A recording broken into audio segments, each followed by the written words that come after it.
হ্যাঁ, মানে রাজনীতি যেটা আজকে আমরা দেখছি, সে রাজনীতি বা রাষ্ট্র ব্যবস্থা শুনতে একটু খটোমটো লাগে। ব্যবস্থাটা কি আসলে?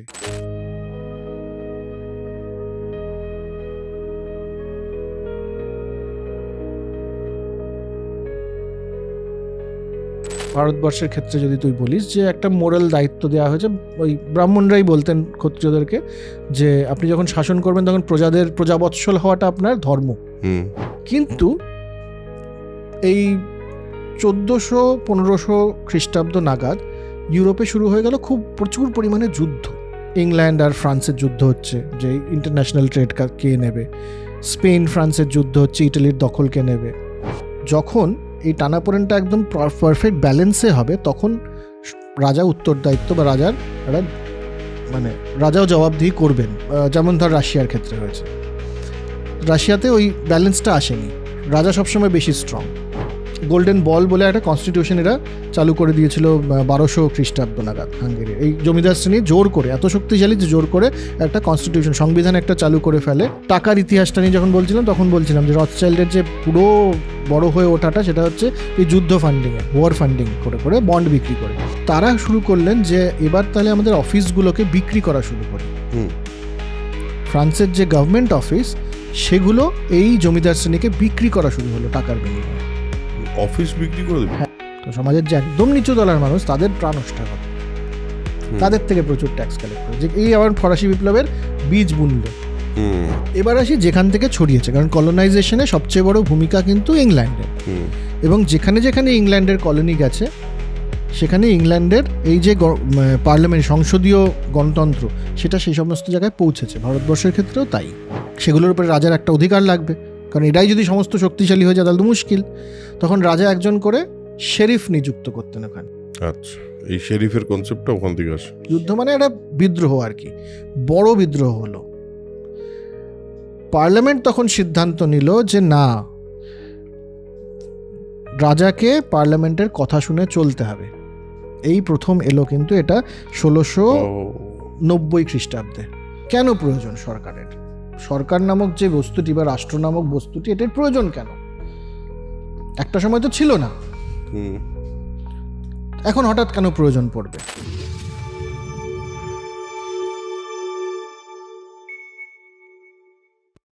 Hello and welcome to soul connection Baithak. Welcome to another episode. আমি অরুণাভ খাসনবিশ, আপনাদের হোস্ট ফর দ্য পডকাস্ট। কিন্তু আপনাদের হোস্টের আজকে গলার অবস্থা বেশ খারাপ। তার কারণ হলো লেগেছে ঠান্ডা খুবই, এবং গলা টলা ভেঙে আর যাতা অবস্থা। শুটিংয়ে একদিন দুদিন চিৎকার করেছিলাম। কি শুটিং সেটা বলবি না? হ্যাঁ, একটা শর্ট ফিল্ম আসছে আমিষ বলে, খুব শিগগিরই, প্রেত কথা থেকে। সেইটা আপনারা অবশ্যই দেখবেন, শিগগিরই আসছে। হ্যাঁ, প্রমোশন করলাম, প্রমোশন। হ্যাঁ, গলা খারাপ হয়ে যেতে কী হচ্ছে? প্রমোশন কি ভাঙা যায়? প্রমোশন কি আটকানো যায়? এনিওয়েজ, আজকে আমাদের বইটা একটু দেখিয়ে দিই আপনাদের। এইরকম একটা অবস্থায়, এরকম একটা গভীর আলোচনার মধ্যে ঢুকবো আমি। সেটা হলো, এর আগের দিন আপনারা ফ্রান্সিস ফুকুয়ামার এর আগের এপিসোডটা যদি না দেখে থাকেন তাহলে অবশ্যই দেখে আসবেন। সেটা হলো political order, the history of political order, origins of political order বলে একটি বই নিয়ে আমরা কথা বলেছি। যে ভারতবর্ষে পলিটিক্যাল অর্ডার, এই ভারতবর্ষে বলছি, সারা পৃথিবীতে পলিটিক্যাল অর্ডারটা কিভাবে তৈরি হয়েছে এবং কি করে আস্তে আস্তে এই আমরা যে রাষ্ট্র ব্যবস্থার মধ্যে আছি সেটার মধ্যে আমরা কি করে এসেছি, সেটার ইতিহাস নিয়ে আলোচনা করেছিলাম। আজকের বইটা political order and political decay, same লেখকের। এই বইটা বলা যেতে পারে second part of this book, তাই তো? একদম। হ্যাঁ, তো আমরা এত একটা গভীর বিষয় নিয়ে আলোচনা করব, আমার গলাটা তার মধ্যে এরকম হয়ে আছে, আমি খুব গম্ভীর হয়ে তোকে প্রশ্ন করবো, মানে না চাইতেও আমায় গম্ভীর হতেই হবে, কিছু করার নেই। বললাম যে পলিটিক্যাল অর্ডার তো কিভাবে এসছে আমরা এর আগের দিন বুঝেছি। পলিটিক্যাল অর্ডার আসার পর যে রাষ্ট্র ব্যবস্থা আসলো, প্রথম কথা রাষ্ট্র ব্যবস্থার মধ্যে কী পরিবর্তন হলো এবং রাষ্ট্র ব্যবস্থার অবস্থান আস্তে আস্তে কোথায় গিয়ে পৌঁছেছে, সেই নিয়েই তো পুরোটা। হ্যাঁ, মানে রাজনীতি যেটা আজকে আমরা দেখছি, সে রাজনীতি বা রাষ্ট্র ব্যবস্থা শুনতে একটু খটোমটো লাগে। ব্যবস্থাটা কি আসলে সেটা তো বোঝা দরকার। আগে ঠিক করব কি ভুল করব, ঠিক চলছে না ভুল চলছে, সেটা বোঝার আগে সবার আগে বোঝা দরকার যে জিনিসটা কি। হাতিটার পা শুধু ধরে ওটা হাতি বললে তো হবে না, সেটা। আর গতবারের একটা হালকা রিক্যাপ আমার মনে হয় যারা প্রথমবার দেখবেন বা একটু মনে করিয়ে দেওয়ার জন্যে, যে আমরা স্যুপ, থালি আর কাবাব আর পেস্ট্রির কথা বলেছিলাম। স্যুপটা কি যে চীনে কি করে হলো, চীনের সমাজটা মানে রাষ্ট্র ব্যবস্থাটা কীরকম, ওটা স্যুপের মতো, সমস্ত বিভিন্ন ধরনের মানুষ এসে জুটছে, কিন্তু তাদের নিজেদের বৈশিষ্ট্য সব হারিয়ে যাচ্ছে। যে স্বাদটা পাওয়া যাচ্ছে সেটা স্যুপের, সেটা হচ্ছে চাইনিজ রাষ্ট্র ব্যবস্থা সেরকমভাবে ডেভেলপ হলো, যে ওখানে সমস্তটা মিলে একটি চাইনিজ সত্তা, একটি সেন্ট্রালাইজ কেন্দ্রীভূত একটা ক্ষমতা। ভারতবর্ষের ক্ষেত্রে ব্যাপারটা একদমই থালি টাইপ, যে প্রত্যেকটা অংশ, প্রত্যেকটা অঞ্চল তাদের নিজেদের ভাবে স্বায়ত্তশাসন করেছে, এবং এটাই বৈশিষ্ট্য, এটা কোনো তার উইকনেস নয়, দুর্বলতা নয়, এটা ছিল তার বৈশিষ্ট্য। কারণ প্রত্যেকটা রাজার যে একটা স্বায়ত্তশাসনের অধিকার রয়েছে সেটা সবাই আইডেন্টিফাই করতো। কাজে একজন রাজা যদি জিতেও নিতেন তাকেও করদ রাজ্য বানানো হতো। তো থালির মতো প্রত্যেকটি ডাল হোক, সবজি হোক, মাছ মাংস ইত্যাদি প্রত্যেকেই রয়েছে। কখনো রুটি দিয়ে খাও, কখনো ভাত দিয়ে খাও, সবার স্বাদ নিজেদের মতন রয়েছে। ইসলামিক ওয়ার্ল্ডে ব্যাপারটা হয়েছে মূলত খলিফাদের দ্বারা, এবং তারপরে ওটোমান এম্পায়ার, কিন্তু সেখানে যে ডেভেলপমেন্টটা, যে বিস্তারটা হয়েছে ইসলামিক রাজনীতির এবং ইসলামিক শাসনের, সেটা হয়েছে দাসদের দ্বারা। সমস্ত পৃথিবী থেকে দাস নিয়ে এসে তাদেরকে পরে কনভার্ট করে তারা সমস্ত পৃথিবীতে ছড়িয়েছেন মিলিটারিলি, সামরিকভাবে। এই কারণে ওই কম্প্যারিজন করতে বললে কাবাব বা যে কোনো মিডল ইস্টের খাবারে সেখানে একটা হিরো ইনগ্রেডিয়েন্ট, বাকি সবার কোনো আলাদা করে অস্তিত্ব নেই। তুই গরম মশলা দিস কি তার মধ্যে পেঁয়াজ দিস কি রসুন দিস, সব গলে মিলেমিশে এক, কারণ সবারই একটাই উদ্দেশ্য যে হিরো ইনগ্রেডিয়েন্টকে আরেকটু তুলে ধরতে হবে। এই হচ্ছে আমাদের ইসলামিক। আর ইউরোপের ক্ষেত্রে আমরা বলেছিলাম যে পেস্ট্রির মতো বা রোলের মতন, সেখানে ওই লেয়ারিংটা খুব ইম্পর্টেন্ট, প্রত্যেকটা টেক্সচার আলাদা করে আছে কিনা সেটা খুব ইম্পর্টেন্ট খাবারের মধ্যে। সব মিলিয়ে একসাথে থাকবে, কিন্তু প্রত্যেককে আলাদা আলাদা ভাবেও থাকবে। তো ইউরোপীয় সমাজ ব্যবস্থাটা এবং রাজনৈতিক ব্যবস্থাটা খুব ইন্ডিভিজুয়ালিস্টিক, প্রত্যেকের নিজস্ব সত্তাটা ওখানে খুব আগে থেকেই প্রতিষ্ঠিত, এবং সেই কারণে ওখানে রাজনীতিটাও অমনি যে ইন্ডিপেন্ডেন্স খুব ইম্পর্টেন্ট, এবং সেখান থেকে এসছে যে ইন্ডিভিজুয়ালিস্টিক জায়গা থেকে রুল অফ ল এবং স্টেট, এই জিনিসটা তৈরি হয়েছে। এবার আগের দিনের বইটারও একটা অংশ আমরা খুব বেশি করতে পারিনি, সেটা হচ্ছে গণতান্ত্রিক দায়িত্ব। কারণ আজকের যে রাষ্ট্র ব্যবস্থা বা রাজনৈতিক ব্যবস্থা আছে তার তিনটে মূল স্তম্ভ। একটা হচ্ছে তো অবশ্যই একটা বজ্র কঠিন রাষ্ট্র, যে শাসন করার অধিকার আছে পুরো অঞ্চলটার মধ্যে। দ্বিতীয়ত হচ্ছে আইনের শাসন, যেটা একটা নিয়ম বা নিয়মাবলী যেটা সবার উপরে সমানভাবে বলবৎ। তৃতীয় হচ্ছে যে শাসক তার একটা গণতান্ত্রিক দায়িত্ব আছে প্রত্যেকটা নাগরিকের উপরে, সে নিজের জন্য শুধুমাত্র বা নিজের পরিবারের জন্য করবে না। তো আমরা আজকে সেখান থেকে আলোচনাটা শুরু করি, কারণ সেটা না বুঝলে পরে আমাদের বাকি জিনিসগুলো বুঝতে একটু অসুবিধা হবে। চলো তাহলে সেখান থেকেই শুরু করি, যে অ্যাকাউন্টেবিলিটি। হ্যাঁ, গণতান্ত্রিক দায়িত্ব বা দায়িত্ব সমস্ত প্রজাদের প্রতি। এবার অরুণাভ তুই দেখ, এই জিনিসটা দুভাবে আসতে পারে। একটা তো মোরালি আসতে পারে, যেমন ধর এই যে ভারতবর্ষের ক্ষেত্রে যদি তুই বলিস যে একটা মোরাল দায়িত্ব দেওয়া হয়েছে, ওই ব্রাহ্মণরাই বলতেন ক্ষত্রিয়দেরকে যে আপনি যখন শাসন করবেন তখন প্রজাবৎসল হওয়াটা আপনার ধর্ম। তো এটা মোরাল শিক্ষা হলো, এটার মধ্যে তো সিস্টেমাটাইজড হচ্ছে না ব্যাপারটা, এটা বলে দেওয়া হচ্ছে যেটা আপনার দায়িত্ব, এটা আপনাকে করতে হবে, তা না হলে আপনি ভালো রাজা নন। তেমনিভাবে চীনের ক্ষেত্রেও কনফুসিয়াস যে শিখিয়েছেন যে শিক্ষা লাভ করে একটা জায়গায় পৌঁছতে এবং রাজাকে সমস্ত প্রজার জন্য কাজ করতে হবে, ওখানেও তাই। ইসলামের ক্ষেত্রেও তাই, যে ধর অরঙ্গজেবের কথাই যদি আমরা ধরি, যে অরঙ্গজেব অন্য ধর্মের মানুষের প্রতি প্রচণ্ড রকমের অত্যাচার করেছেন বা করেননি সেই নিয়ে বিতর্ক থাকতেই পারে, কিন্তু তিনি যে ইসলামের নিয়ম মেনে শাসন করতেন এই ব্যাপারে কোনো দ্বিমত নেই। এবং সেখানে উনি নিজের জন্য টাকা পয়সা রাখতেন না, উনি মনে করতেন যে আমি হচ্ছে শুধুমাত্র দেখাশোনা করার ভারটা আমার, সম্পত্তিটা পুরো আমার নয়। তো এইভাবে ওটাও একটা গণতান্ত্রিক দায়িত্বের মধ্যেই ব্যাপার আর কি। তো সেগুলো একটা মোরাল জায়গা, কিন্তু আমরা যেই কথাটা বলছি সেটা শুধু মোরালিটির জায়গায় বলছি না, আমরা বলছি যে সিস্টেম আছে কিনা, সেটার ফর্মাল হচ্ছে কিনা ব্যাপারটা, যে একটা রাষ্ট্রের ব্যবস্থার মধ্যে চেকস অ্যান্ড ব্যালেন্স আছে কিনা, ধর গণতান্ত্রিকভাবে নির্বাচন হচ্ছে কিনা, এটা হচ্ছে সিস্টেম। তো সেইটা অবধি পৌঁছতে হবে আমাদেরকে, এবং এটা অস্বীকার করার যেখানে আজকে যেটাকে আমরা গণতন্ত্র বলি তার উদ্ভবটা হয়েছে কিন্তু ইউরোপে, এবং যেখানে যেখানে ইউরোপিয়ান কলোনিয়ালিজম মানে ইউরোপের কলোনি যেখানে যেখানে গেছে সেই সমস্ত জায়গাতেই কোনো না কোনোভাবে এই গণতন্ত্রটা প্রতিষ্ঠা পেয়েছে। যেখানে যেখানে সেটা পৌঁছয়নি সেখানে কিন্তু গণতন্ত্রটা সেভাবে প্রতিষ্ঠা মানে আধুনিক গণতন্ত্রটা সেভাবে প্রতিষ্ঠা পায়নি। আচ্ছা, তো সে কারণে আমাদের বুঝতে হবে যে ইউরোপে কী করে হলো, মানে সেই ফরাসি বিপ্লব অবধি আমাদের পৌঁছতে হবে, রাশিয়ার ক্ষেত্রে পৌঁছতে হবে, ইংল্যান্ডের কথা বুঝতে হবে। তো এগুলো আমরা একটু আলোচনা করে তারপরে আমরা সরকার কি এবং কেন এই সমস্ত আলোচনায় ঢুকতে পারি। বেশ, তাহলে প্রথমে আমরা এটা তো বুঝি যে এই যে অ্যাকাউন্টেবিলিটিটা, যেটা প্রপারলি পুরো নির্বাচন ডেমোক্রেসি ওয়াইজ নির্বাচন হবে কিনা বা হচ্ছে কিনা, এই যে নিয়মাবলী, এটা কখন তৈরি হলো, কিভাবে তৈরি হলো, কোথায় কিরকম হলো? এবার প্রথমত তো রাজা ছিল, ইউরোপ দিয়ে শুরু করি। ইউরোপে তো রাজা ছিলেন। রাজা মানে কি? ইউরোপের রাজা মানে কিন্তু সে বড় জমিদার, বেশিরভাগই জমিটা পুরো তার, এই হচ্ছে রাজা। অন্যান্য জমিদারও আছে যারা ছোট ছোট কিছুটা অঞ্চলের জমিদারি তাদের, এভাবেই রয়েছে। এবং পুরো অঞ্চলটা সমস্ত জমি রাজার নয়, বেশ কিছুটা অঞ্চল রাজার নিজস্ব জমি, সেখানে সে নিজের মতো করে নিয়মাবলী পালন করবে। কাজেই অন্য যে জমিদারগুলো রয়েছে যারা মাঝে মাঝে কিছু কিছু জায়গায়, তারা তাদের জায়গায় তাদের নিয়মাবলী চালু করছে। এই যাদেরকে আমরা নোবেল বলি বা অ্যারিস্টোক্রেট বলি সেই সময়কার ইউরোপের, তারা নিজেদের মতো করে শক্তিশালী, রাজা নিজেদের মতো করে শক্তিশালী, কিন্তু রাজা একটা ওপরে আছে, সবচেয়ে বড় জমিদার যেহেতু তার সম্মান সবচেয়ে বেশি। এই হচ্ছে বিষয়টা ছিল। এবং এখানে তো ওই পরিবারতন্ত্র সাংঘাতিকভাবেই থাকবে, কারণ আমার জমি তো, আমার জমিটা কার কাছে যাবে? আমার পরিবারের, আমার ছেলে বা মেয়ে বা সেরকমভাবেই তো যাবে। তো এটাই চলছিল, তুমি বড় জমিদার এবং আমাদের সবার লিডার, তুমি মালিক নও, লিডার। তো অ্যারিস্টোক্র্যাটরা এরকম করে আছে। কাজে সেই জমিগুলোতে ট্যাক্স কালেক্ট করাটা রাজার সম্ভব নয়, কারণ ওই জমিটাই তো আমার নয়। ওখানে ওরা নিজেদের মতো করে ট্যাক্স করছে, নিজেদের মতো করে বিচার করছে, সমস্ত কিছু করছে, আর এই জায়গাটাতে আমি আছি। তাহলে রাজার সাথে এই জমিদারদের সম্পর্ক কি ছিল? ট্যাক্সের সম্পর্ক ছিল না, সম্পর্ক ছিল সৈন্যের। যখন এই রাজা পাশের দেশের সাথে লড়াই করতে যাবে, যেটা এখানকার মনসবদারের কনসেপ্ট ছিল, তখন এরা সৈন্য দেবে শুধুমাত্র। মনসবদারকে তো নিযুক্ত করতেন, এরা সৈন্য দেবে ওখানে। তো এবং এদের এই সৈন্যদের সাথেও সৈন্যদেরও লয়্যালটি পুরোপুরি সেই জমিদারের উপরে, সেইটা অ্যারিস্টোক্রেটের উপরে। এইটার ধর ব্রেভ হার্ট সিনেমাটা দেখলে পরে খানিকটা বোঝা যায় যে কীরকম ব্যবস্থাটা ছিল। কারেক্ট।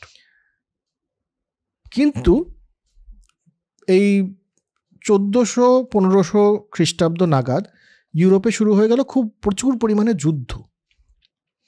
সমস্ত দেশ, ধর ইংল্যান্ড আর ফ্রান্সের যুদ্ধ হচ্ছে যে ইন্টারন্যাশনাল ট্রেড কে নেবে, স্পেন ফ্রান্সের যুদ্ধ হচ্ছে ইটালির দখল কে নেবে, বিভিন্নভাবে ডাচদের সাথে আলাদা করে যুদ্ধ হচ্ছে, প্রচুর যুদ্ধ।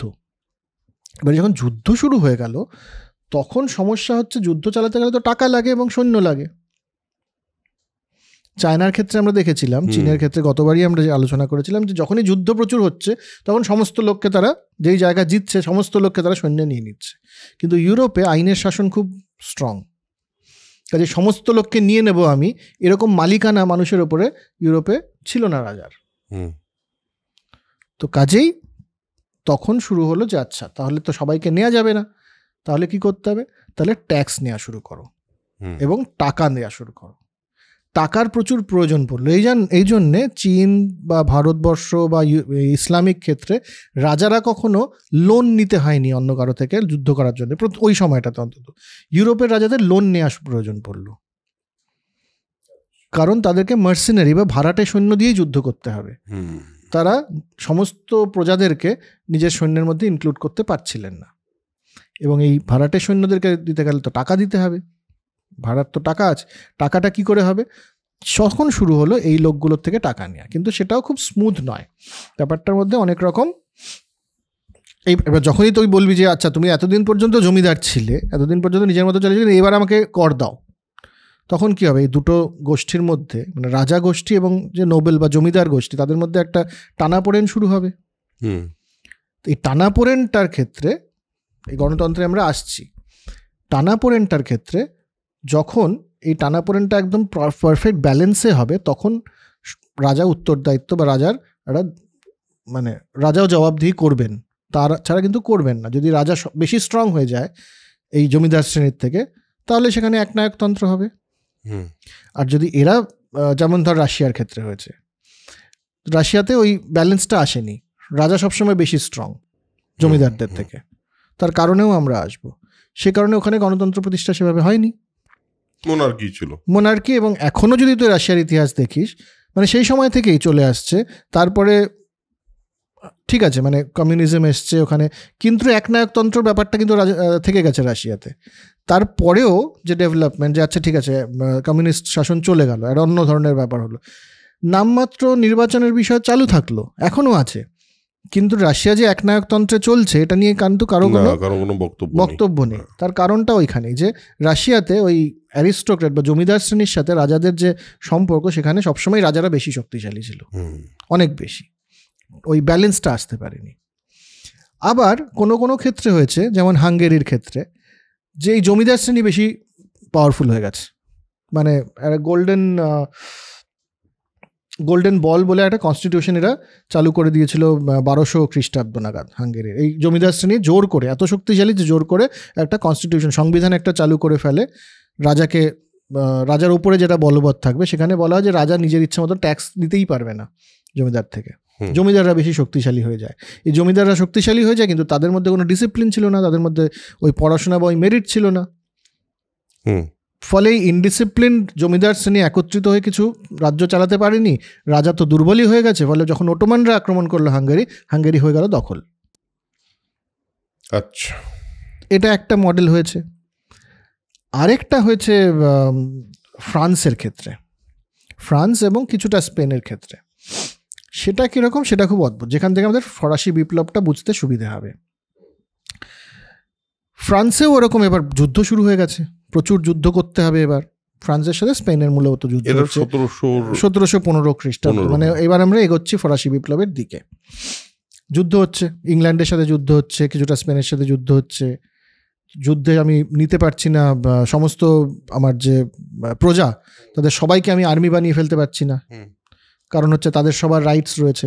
আইনের শাসন তো রয়েছে ইউরোপে আগে থেকে, যখন থেকে চার্চ আলাদা হয়ে গেছে তখন থেকে। তাহলে আমাকে ভাড়াটে সৈন্য নিয়ে করতে হবে। ভাড়াটে সৈন্য করতে গেলে পরে টাকা লাগবে। টাকা কোথা থেকে নেব? আমি লোন নেব, ইটালি থেকে, সুইজারল্যান্ড থেকে যারা লোন নেওয়া শুরু করলেন, ব্যাংকারদের থেকে তারা লোন নেওয়া শুরু করলেন। 1715 খ্রিস্টাব্দ আস্তে আস্তে প্রায় 2 বিলিয়ন মতো লোন হয়ে গেছিল ফরাসি রাজার, এবং 7 মাস 8 মাস সে ভাড়াটে সৈন্যদের আর টাকা দিতে পারছে না। এরকম একটা অবস্থায় পড়ে গেলেন। এইভাবে তো চলতে পারে না, কারণ যুদ্ধের প্রচুর খরচা হয় সব সময়। সেজন্য ওখানে বন্ড, এই রকফেলার নয়, রথসচাইল্ড বন্ড ইস্যু করা শুরু করেছিলেন। আমরা কোন টাকার ইতিহাসটা নিয়ে যখন বলছিলাম তখন বলছিলাম যে রথসচাইল্ডের যে পুরো বড় হয়ে ওঠাটা সেটা হচ্ছে এই যুদ্ধ ফান্ডিংয়ে, ওয়ার ফান্ডিং করে করে বন্ড বিক্রি করে। বন্ডের টাকা এরা ডিফল্ট করে যাবে ফ্রান্স। এই মতো অবস্থায় ফ্রান্সের রাজা এবার কি করেন? ফ্রান্সের রাজা কি করলেন, যে স্টেট তো স্ট্রং হয়ে গেছে, যেহেতু যুদ্ধ হলে পরে সবসময় স্টেট স্ট্রং হয়, রাষ্ট্র সবসময় শক্তিশালী হয়ে ওঠে যখনই যুদ্ধ হয়। তা নাহলে যুদ্ধটাই সম্ভব নয়। যেখানে উইক তখন তারা যুদ্ধ চালাতে পারবে না, কারণ পুরো মিলিটারিকে চালাতে হবে।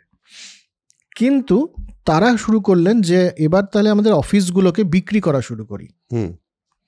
ফ্রান্সের যে গভর্নমেন্ট অফিস, সেগুলো এই জমিদার শ্রেণীকে বিক্রি করা শুরু হলো টাকার বিনিময়ে।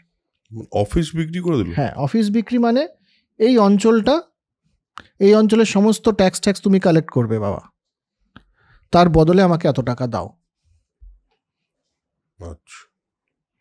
জমিদার শ্রেণী ওই জায়গাটার মালিক। এভাবে বিক্রি হয়ে গেল, ফ্রান্সের পাবলিক অফিসেস বিক্রি হওয়া শুরু হলো। ধর আজকের দিনেও তুই যদি আশেপাশে তাকাস বিভিন্ন দেশে, সরকারের মানে টাকার বিনিময়ে সরকার একটা বড় কিছু অন্যকে দিয়ে দিচ্ছে, কোনো বড় ব্যবসায়ীকে বা বড়, হ্যাঁ প্রাইভেটাইজেশন তো তারই পার্ট। হ্যাঁ, সেটা তাই না? তেমনি করে ট্যাক্স কালেকশনটা দিয়ে দেওয়া হলো একটা কোম্পানিকে। ভারতবর্ষে যেমন ইস্ট ইন্ডিয়া কোম্পানি এসছে, ট্যাক্স কালেকশনটা তোমরা করো। হ্যাঁ রাইট, ওই প্রাইভেটাইজেশন যেটাকে এখন বলা হয় ওইরকম ব্যাপারটা প্রাইভেটাইজেশন হয়ে গেল। তো ফ্রান্সে কি হয়েছে? প্রাইভেটাইজেশন। এবার প্রাইভেটাইজ এই জমিদারদের কাছে গেল। জমিদাররা কি করছে তখন? এবার আমি ট্যাক্স কালেক্ট করতে পারি নিজের ইচ্ছে মতো, যথেচ্ছ ট্যাক্স কালেক্ট করা যায়। তো প্রথমেই বললো আমরা আর ট্যাক্স দেবো না। আগে তো হয়ে গেছিলো যে ট্যাক্স দিতে হবে না, আমাদেরকে এক্সেম্প্ট করে দাও ট্যাক্স থেকে। নিজেরাই রুল বানাচ্ছে, আমরা আর ট্যাক্স দেবো না। বেশ, ট্যাক্স দেবে না, তাহলে ট্যাক্সটা কালেক্ট হবে কোথা থেকে? এই কৃষক শ্রেণী থেকে ট্যাক্স কালেক্ট করো।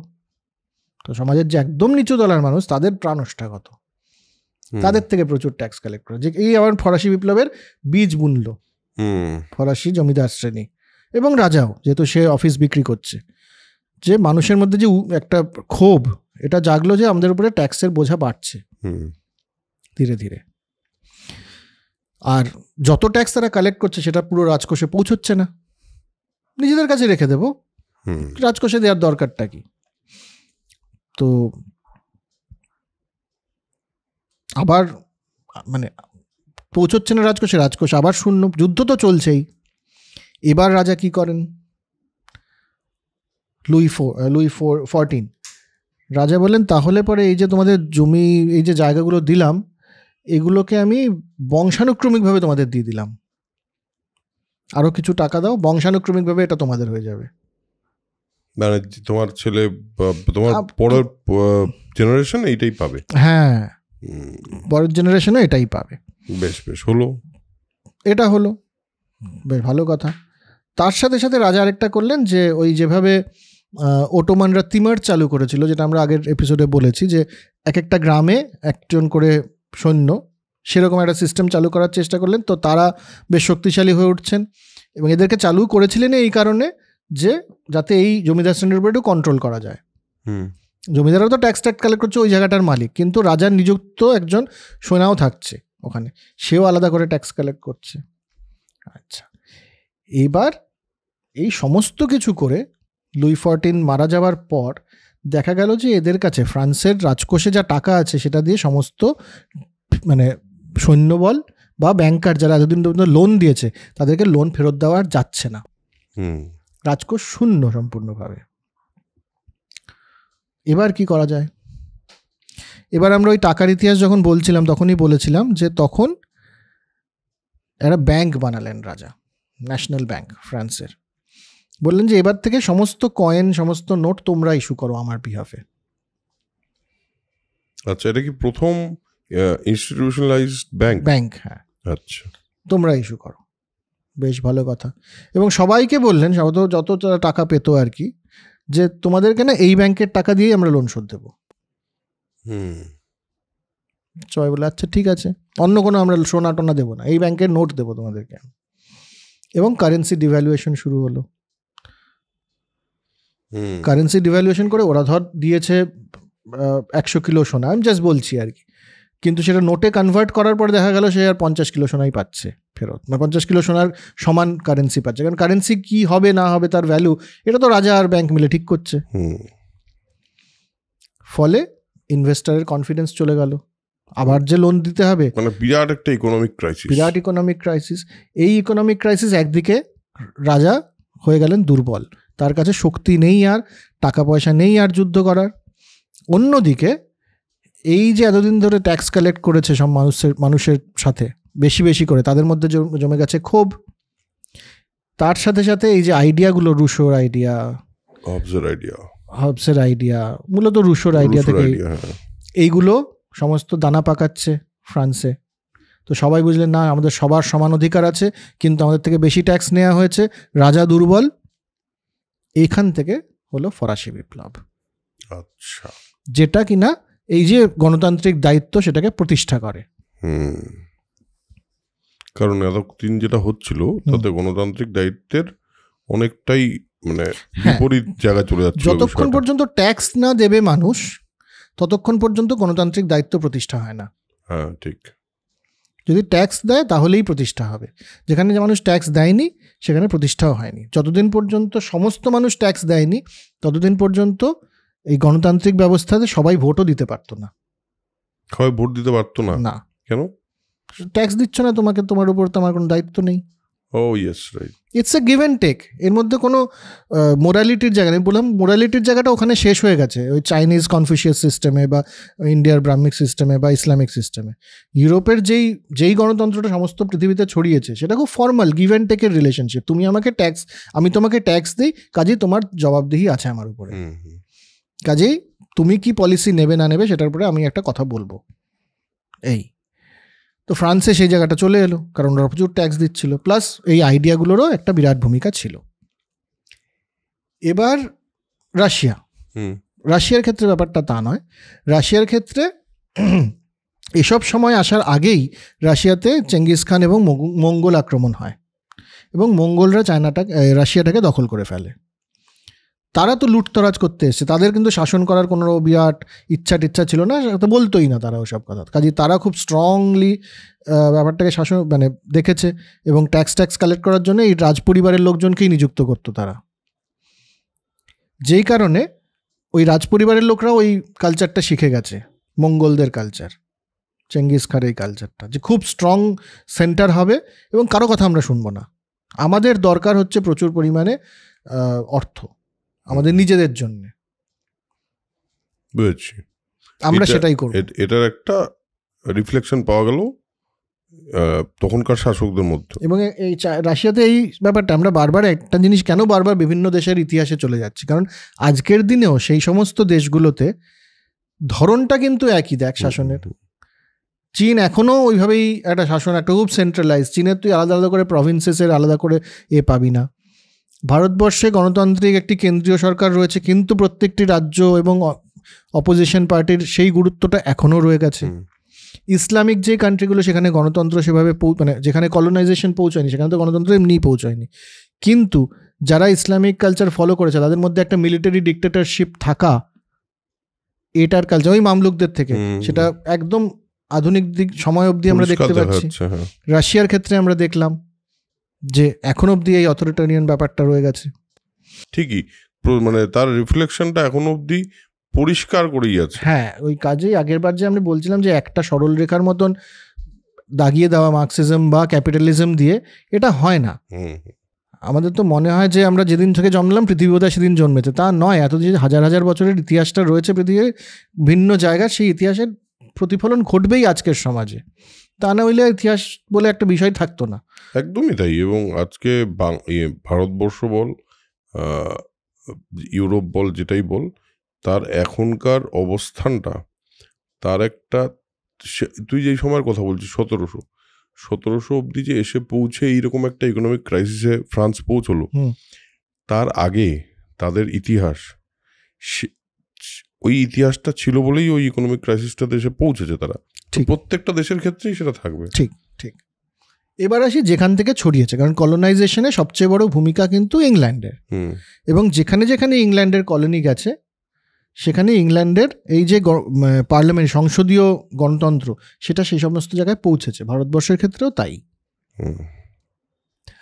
তো কাজে ইংল্যান্ডে কিভাবে ডেভেলপ করলো এটা বোঝা খুব জরুরি। ইংল্যান্ডে কৃষক সমাজ বা কৃষি নির্ভর সমাজ থেকে অনেক আগে বেরিয়ে গেছে, ইন্টারন্যাশনাল ট্রেড দিয়ে। উপনিবেশিকতা অনেক আগে থেকে শুরু হয়ে গেছে। তো কাজেই ওখানে ওই জায়গাটা থেকে মানুষ বেরিয়ে গেছে, বেরিয়ে গিয়ে একটা ক্লাস তৈরি হয়েছে যারা হচ্ছে মার্চেন্টস, যারা ব্যবসায়ী ক্লাস, যারা কিন্তু জমিদার ক্লাস আর নয়। ফ্রান্সের ক্ষেত্রে আমরা যে গল্পটা করছিলাম সেটা জমিদার ক্লাসের গল্প। এরা কিন্তু জমিদার ক্লাস নয়। ইংল্যান্ডের যারা হয়ে উঠলেন তারা কিন্তু জমিদারকে সরিয়ে তারা হয়ে উঠলেন ব্যবসায়ী ক্লাস। একটা নতুন সোশ্যাল ক্লাস তৈরি হলো ব্যবসায়ীদের। ব্যবসায়ী প্রচুর, কাজেই অনেকটা আমরা ওই ডিক্টেটরসের কথা যখন বলছিলাম তখন যত বেশি ছড়িয়ে যায় মেইন গ্রুপ তত বেশি গণতন্ত্র থাকে সেখানে, তত বেশি অটোক্রেসি কম। কিন্তু এটা এত ডাইরেক্টলি হয়নি। ইংল্যান্ডে ওই প্রভিন্স বা এখন যেটাকে কাউন্টি বলে, বা ধর নামগুলো যে হ্যাম্পশায়ার, ইয়র্কশায়ার, এই শায়ার হচ্ছে ওখানকার অনেক আগেকার কনসেপ্ট। শায়ার মানে বেসিক্যালি একটা কাউন্টি বা একটা রাজ্য, ছোট জায়গা। বেশ, এই শায়ারগুলো স্বায়ত্ত মানে নিজে নিজে এক একটা ইউনিট ছিল যারা নিজেদের মতো করে নিজেদের শাসন করত।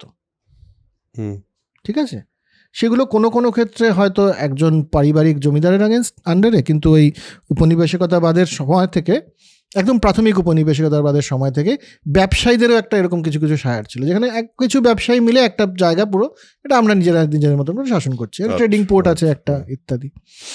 এবং সেগুলোকে দেখার জন্য তখন সেগুলোর উপরে রাজার একটা অধিকার লাগবে, কারণ এটাই যদি সমস্ত শক্তিশালী হয়ে যায় তাহলে তো মুশকিল। তখন রাজা একজন করে শেরিফ নিযুক্ত করতেন ওখানে। আচ্ছা, এই শেরিফের কনসেপ্টটা ওখান থেকে? হ্যাঁ, শেরিফ হচ্ছে শায়ার রিভ, সেখান থেকে এসছে শেরিফ। শায়ার রিভ মানে শায়ার? ও আচ্ছা আচ্ছা, শায়ারের হেড, সেখান থেকে এসছে শেরিফ।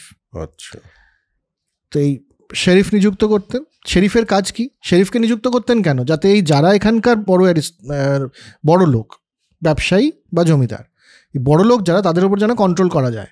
আচ্ছা, কন্ট্রোলটা কি করে করব আমরা? যে শেরিফ কিন্তু এখানকার আইন কানুন ব্যবস্থাটা দেখবে, ক্রিমিনাল আইন কানুন ব্যবস্থাটা তারা দেখবে। তো তারা ওখানে মুট কোর্ট বানানো ইত্যাদি এগুলো তারা করতো। কাজে আইন কানুনের ব্যবস্থাটাই নোবেলদের থেকে সরিয়ে নেওয়া হলো ব্যবসায়ীদের হাত থেকে। এবং এটা করছে হলো রাজাই করছে। কিন্তু তাতে কি হয়েছে, একটা ছড়িয়ে পড়া ডিসেন্ট্রালাইজ শাসন, এই আইন শাসন ব্যবস্থা তৈরি হয়ে গেল ইংল্যান্ডে। প্রত্যেকটা কাউন্টি নিজের মতো করে তাদের শেরিফের আন্ডারে, কিন্তু ইন্ডিপেন্ডেন্ট নয়, কিন্তু একটা দায়িত্ব রয়েছে, শেরিফের দায়িত্ব রয়েছে সেই জায়গাটার প্রতি। এবং তারাও শেরিফকে জিজ্ঞেস করছে যে আইন কানুন যদি ঠিক করে না হয়, শাসন যেন ঠিক করে, বিচার যদি ঠিক করে না হয়, শেরিফের একটা দায়িত্ব সেখানে বর্তায়। এটা হলো। এবং ওই শায়ারগুলোকে আরও ছোটো কনস্টেবলে ভাগ করা হতো। একজন কনস্টেবল, তার উপরে একজন শেরিফ। তো এই খুব ভেঙে ইংল্যান্ডটাকে ভেঙে দিয়েছিল রাজা। অনেক ছোট ইউনিট, সবার মধ্যে একটা নিজস্ব শক্তির প্রতি বিশ্বাস জন্মালো। আমি তো, আমার কনস্টেবল আছে, তারপরে একটা শেরিফ আছে, তারপরে তো গিয়ে রাজা, এরম ব্যাপার। হ্যাঁ, এবার মজাটা হলো যে ক্যাপিটালিজম ছড়াচ্ছে, এইগুলো ছড়াচ্ছে, ইন্টারন্যাশনাল ট্রেড ছড়াচ্ছে। এর ফলে দুটো বড় লোক ক্লাস ইংল্যান্ডে তৈরি হচ্ছে। একটা হচ্ছে পুরনো ব্যারেন্স, জমিদার শ্রেণী, আরেকটা হচ্ছে ব্যবসায়ী শ্রেণী। দুটোই যদি একসাথে হয়ে যায় তাহলে রাজার পক্ষে মুশকিল। রাইট, শক্তিশালী হয়ে যাবে তারা বেশি। তখন রাজা কি করলেন যে না, যারা ব্যবসায়ী শ্রেণী তাদের সাথে আমি থাকি, জমিদারদের এগেইনস্টে। আচ্ছা। এবং এই জায়গা থেকে শুরু হলো ওই প্রপার্টি রাইটের কথা, তাদেরকে বেশি তেল্লাই দেয়া, এসব করতে গিয়ে তৈরি হলো পার্লামেন্ট। তাহলে পার্লামেন্ট বানাও। পার্লামেন্টটা তৈরি হয়েছিল রাজার আন্ডারেই তৈরি হয়েছিল, মূলত একটা শ্রেণীকে কন্ট্রোল করার জন্য, জমিদার শ্রেণীকে কন্ট্রোল করবে। এই পার্লামেন্ট যখন বানানো হলো, পার্লামেন্টটা কি হিসেবে হলো, মানে কিভাবে হবে? পার্লামেন্টের একমাত্র কাজ হচ্ছে ট্যাক্স নিয়ে সিদ্ধান্ত নেবে। আচ্ছা, এবং এখানে এই পার্লামেন্টে কে থাকবে? পার্লামেন্টে থাকবে হচ্ছে ব্যবসায়ীরা, যাদের প্রপার্টি আছে, কিন্তু তারা পুরনো ব্যারেন্স নয়। পুরনো যে বড় বড় পরিবারগুলো যারা রাজার জন্য থ্রেট হয়ে উঠতে পারে কোনো সময়, তারা শুধু নয়, তারাও আছে, কিন্তু বেশি সংখ্যক মানুষ তো হচ্ছে নতুন ইন্টারন্যাশনাল ট্রেড করে যারা বড় লোক হয়ে উঠেছে। তার মানে একটা সবাই মিলে মিলিত সিদ্ধান্ততে আসার মতো একটা জায়গা ক্রিয়েট হলো, রাজাই করলেন। যে আচ্ছা, ব্যারেন তো আমার কাছে, ধর আমি বলছি, ধর 15 জন ব্যারেন আছে বড় বড়, যারা আমার পরিবারের পক্ষে একটা থ্রেট হতে পারে আমার পাওয়ারের পক্ষে। কিন্তু আমার ব্যবসায়ী, বড় ব্যবসায়ী তো আছে 200 জন। তাহলে 212 জনকে নিয়ে যদি একটা পার্লামেন্ট বানাই, সবাই আছে হাউস অফ লর্ডস যেটা, কারেক্ট। তাহলে পরে এই যে আমি যাদের সাথে বেশি কাছাকাছি আছি, ব্যবসায়ী শ্রেণী, তারা সবসময় ওদেরকে কন্ট্রোলে রাখবে। ঠিক বুঝলাম। কিন্তু শেষ রক্ষা হলো না। কি হলো তারপর? হচ্ছে জেমস বলে এক রাজা, সে ক্যাথলিক হয়ে গেলেন। ইংল্যান্ডের রাজপরিবার প্রোটেস্ট্যান্ট পরিবার, প্রোটেস্ট্যান্ট খ্রিস্টান পরিবার। পার্লামেন্টে, মানে ইংল্যান্ডের বেশিরভাগটাই প্রোটেস্ট্যান্ট খ্রিস্টান, কিন্তু জেমস হয়ে গেলেন ক্যাথলিক। তখন পার্লামেন্টের সাথে শুরু হলো যুদ্ধ মানে একটা বিদ্রোহ আর কি, বড় বিদ্রোহ হলো। পার্লামেন্ট তখন সিদ্ধান্ত নিল যে না, রাজাকে পার্লামেন্টের কথা শুনে চলতে হবে।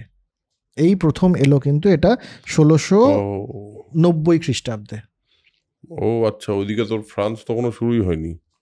আচ্ছা, এখানে এটা চলছে যে পার্লামেন্টের কথা রাজাকে শুনতে হবে। হ্যাঁ, কারণ পার্লামেন্টটা তখন ধীরে ধীরে ওরাও শক্তিশালী হয়ে উঠেছে তো, এবং তার পেছনে একটা ধার্মিক কারণ ছিল। যেমন ওই যে একটা রেজলিউশন হয়েছিল, রাজার পার্লামেন্টের মাঝে যখন মৈত্রী হয়, তখন পার্লামেন্ট রাজাকে এই দেয় যে এই রাজপরিবারের কেউ ক্যাথলিক হতে পারবে না, তাদেরকে প্রোটেস্ট্যান্ট রাজপরিবারই থাকতে হবে। এটাও একটা রেজলিউশনের মধ্যে পার্ট ছিল। আচ্ছা, তার সাথে সাথে কি, রাজা নিজের ইচ্ছে মতন ট্যাক্স ডিসাইড করতে পারবে না, পার্লামেন্ট সিদ্ধান্ত নেবে ট্যাক্স কি হবে না হবে।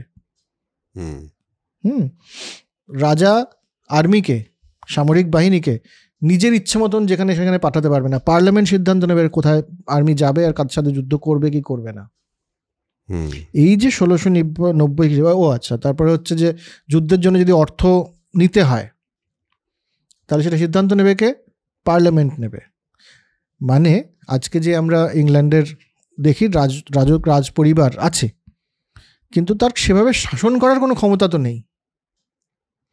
শাসনটা তো সরকার করে সংসদ দিয়ে, পার্লামেন্ট দিয়ে।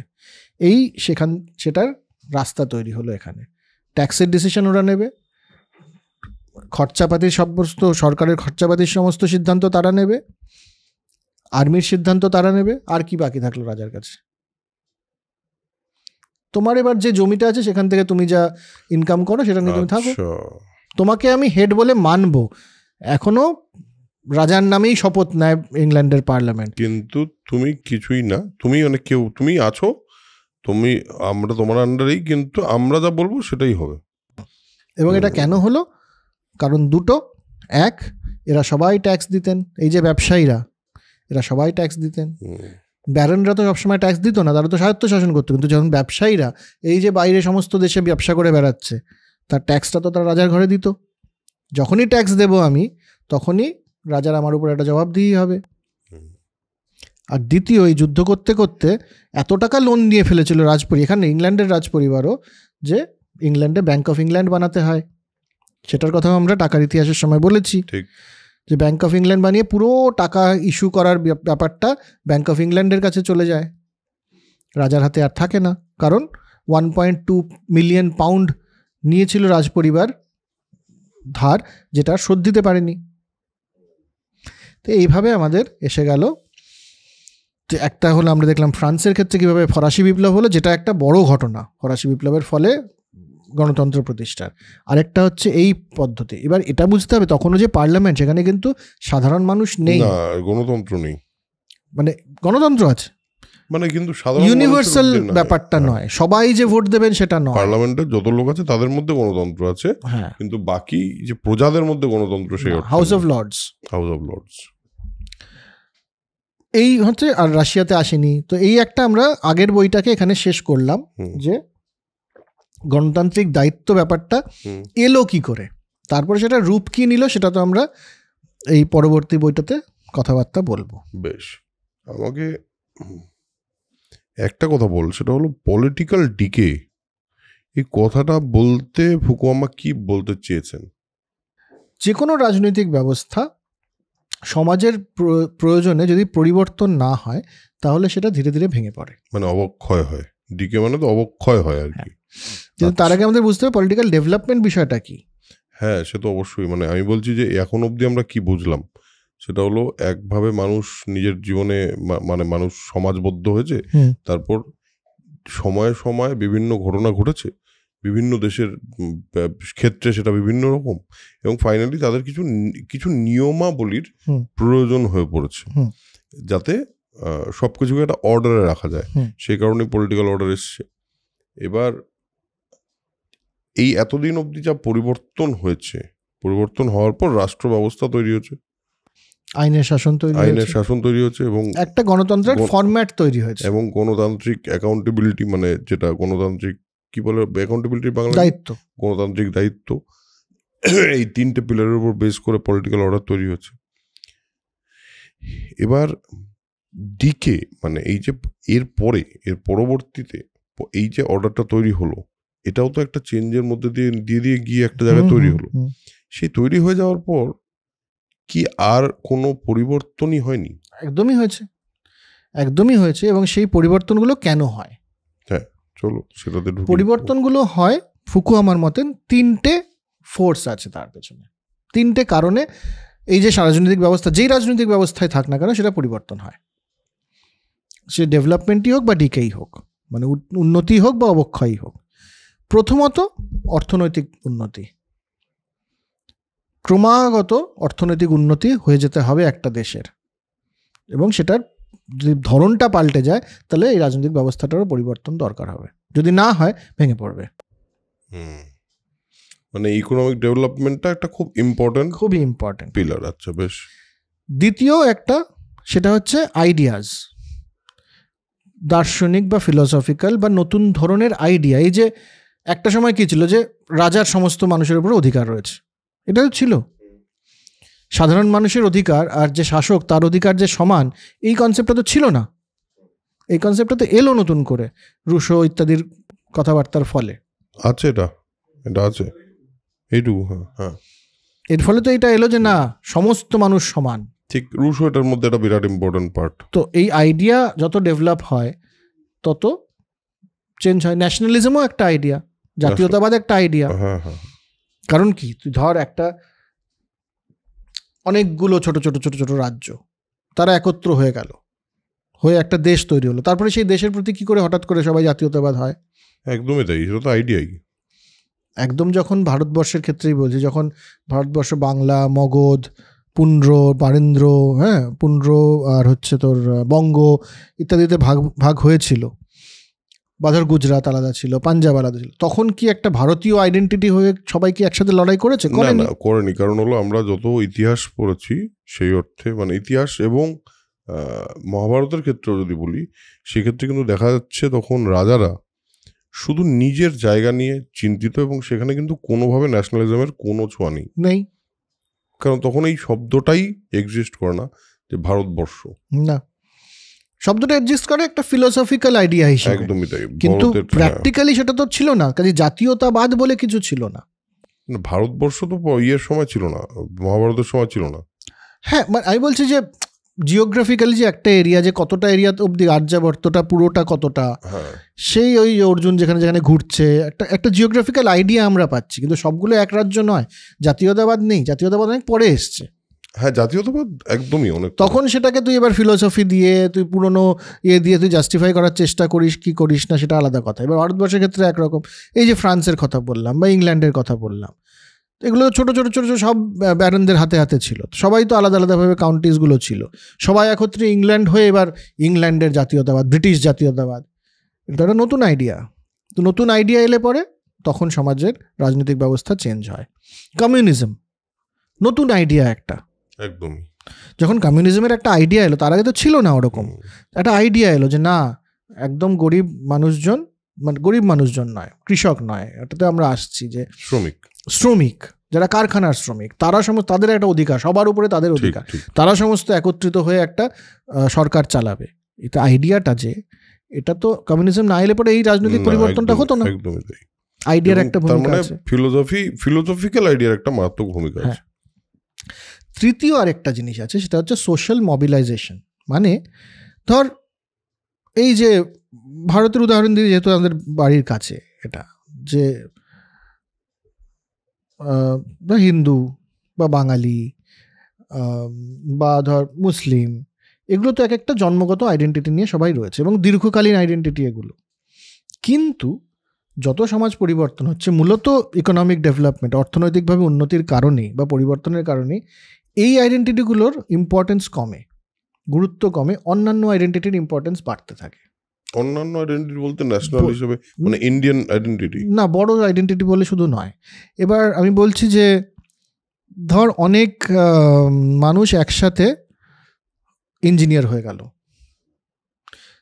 এবার আইটি ইঞ্জিনিয়ার হয়ে গেল।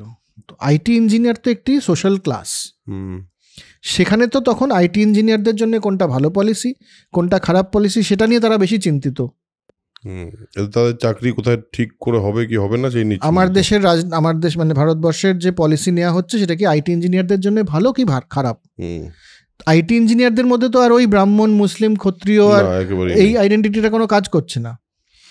বা এই যে কমিউনিস্ট আইডিয়াতে যে সোশ্যাল, এই যে শ্রমিক শ্রেণীর মধ্যে তো আর কে কোথাকার শ্রমিক সেটা ইম্পর্টেন্ট নয়, সব শ্রমিকই একই অত্যাচার বা একই সুযোগ সুবিধা প্রাপ্ত। হ্যাঁ, ক্যাপিটালিস্ট পয়েন্ট অফ ভিউ থেকেও যারা ধর বিজনেসম্যান, এই যে বিজনেসম্যানের একটা বড় গোষ্ঠী, এরাও তো একটা ওইরকম একটা আইডেন্টিটি গ্রুপ। ঠিক, এই যে ইংল্যান্ডের কথা আমরা জাস্ট বললাম, যে একটা সময় তো জমিদার শ্রেণী ছিল, তারপরে এই ব্যবসা যখন শুরু হলো ঔপনিবেশিকতাবাদের সময়, ব্যবসা বিভিন্ন দেশে ব্যবসা করে করে একটা ব্যবসায়ী শ্রেণী তৈরি হলো, তারা একটা আলাদা। তখন তো আর কেউ দেখতে যাচ্ছে না ওই ব্যবসায়ীরা কোন শায়ার থেকে আসছে, কোন কাউন্টি থেকে আসছে, তাদের সবার ইন্টারেস্ট এক। যেমন স্টুডেন্টদের একটা সোশ্যাল গ্রুপ আছে, টিচার্স, এই যে আজকের দিনে ধর আমাদের রাজ্যে শিক্ষকদের একটা আন্দোলন চলছে, ওখানে শিক্ষকদের ইন্টারেস্টটাই তাদের সবার জন্য ইম্পর্টেন্ট। তখন ওখানে তো আর তার সে মুসলিম না হিন্দু না ব্রাহ্মণ না বাঙালি না বিহার থেকে এসছে না হিন্দি ভাষী, সেটা তো ইম্পর্টেন্ট হচ্ছে না আর। এটা হচ্ছে সোশ্যাল মোবিলাইজেশন। এটা যখন যখন হয় তখনও এই পরিবর্তনটা হয়। আর যে রাজনৈতিক দলগুলো সবসময় চেষ্টা করে এটা যেন না হতে পারে। ও আচ্ছা, মানে ওই ছোট ছোট আইডেন্টিটিটা তাদের যাতে থাকে, তারা যাতে বড় আইডেন্টিটিটা না চলে আসে। হ্যাঁ, অন্য নতুন আইডেন্টিটি তৈরি হলে নতুন ডিমান্ড, সেটাকে ক্যাটার করা তো মুশকিল হয়ে যাবে না। এবং যেহেতু ডেমোক্রেটিক অ্যাকাউন্টেবিলিটির কথা আছে, সুতরাং তাদের তো এটা ওই অ্যাকাউন্টেবিলিটিটাও তো তৈরি হয়ে যায়। হ্যাঁ, কারেক্ট, বোঝা গেল। হ্যাঁ, মানে যেমন ধর আমি বলছি যে এই যে ইন্ডাস্ট্রিয়াল রিভলিউশন হয়েছিল অষ্টাদশ শতাব্দীর সময় ইউরোপে মূলত, তার ফলে এই শ্রমিক শ্রেণী তৈরি হলো, তাদের একটা নিজস্ব আইডেন্টিটি তৈরি হলো, তারা তখন ট্যাক্স দিচ্ছে, তাদের অত্যাচার, এর জন্য তারা সোশ্যালি মোবিলাইজ হলো, তখন ওই ডিমান্ডটা তৈরি হলো যে আমাদের অধিকার আছে। তো তখন আর কৃষক আইডেন্টিটিটা তাদের ইম্পর্টেন্ট, আমার পরিবার করতে গেছে সেটা ইম্পর্টেন্ট। তো এই সোশ্যাল মোবিলাইজেশনটা যখন যখন হয় তখন তখন রাজনীতি পরিবর্তন হয়, এবং এই জন্যই রাজনৈতিক দলগুলো সেটা হতে দিতে চায় না। দাঁড়া ব্যাপারটাকে পরিষ্কার করে বুঝি। সেটা হলো, তুই বলছিস সোশ্যাল মোবিলাইজেশন, তার মানে একটা শ্রেণী তৈরি হওয়া, এবং তারা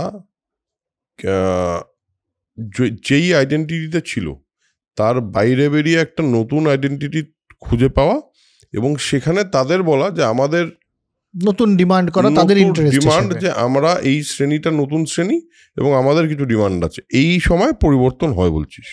আচ্ছা, বেশ সুন্দর। যেমন ধর এবার এই জিনিসটা অনেক সরকারই ম্যানেজ করে উঠতে পারে না, অনেক সময় পারেনি। যেমন ধর এই দ্বিতীয় মহাযুদ্ধের পর বেশ কিছু দেশ এটাকে নতুন একটা ক্লাস তৈরি হলো যারা যুদ্ধ থেকে ফিরে এসছে, এবং ওয়ার্কিং ক্লাস, তাদের ডিমান্ড, তাদের ইন্টারেস্ট, এটাকে কিছু কিছু দেশ যেমন সাউথ কোরিয়া, জাপান, এরা ম্যানেজ করে নিয়েছে। অনেক দেশ ম্যানেজ করতে পারেনি।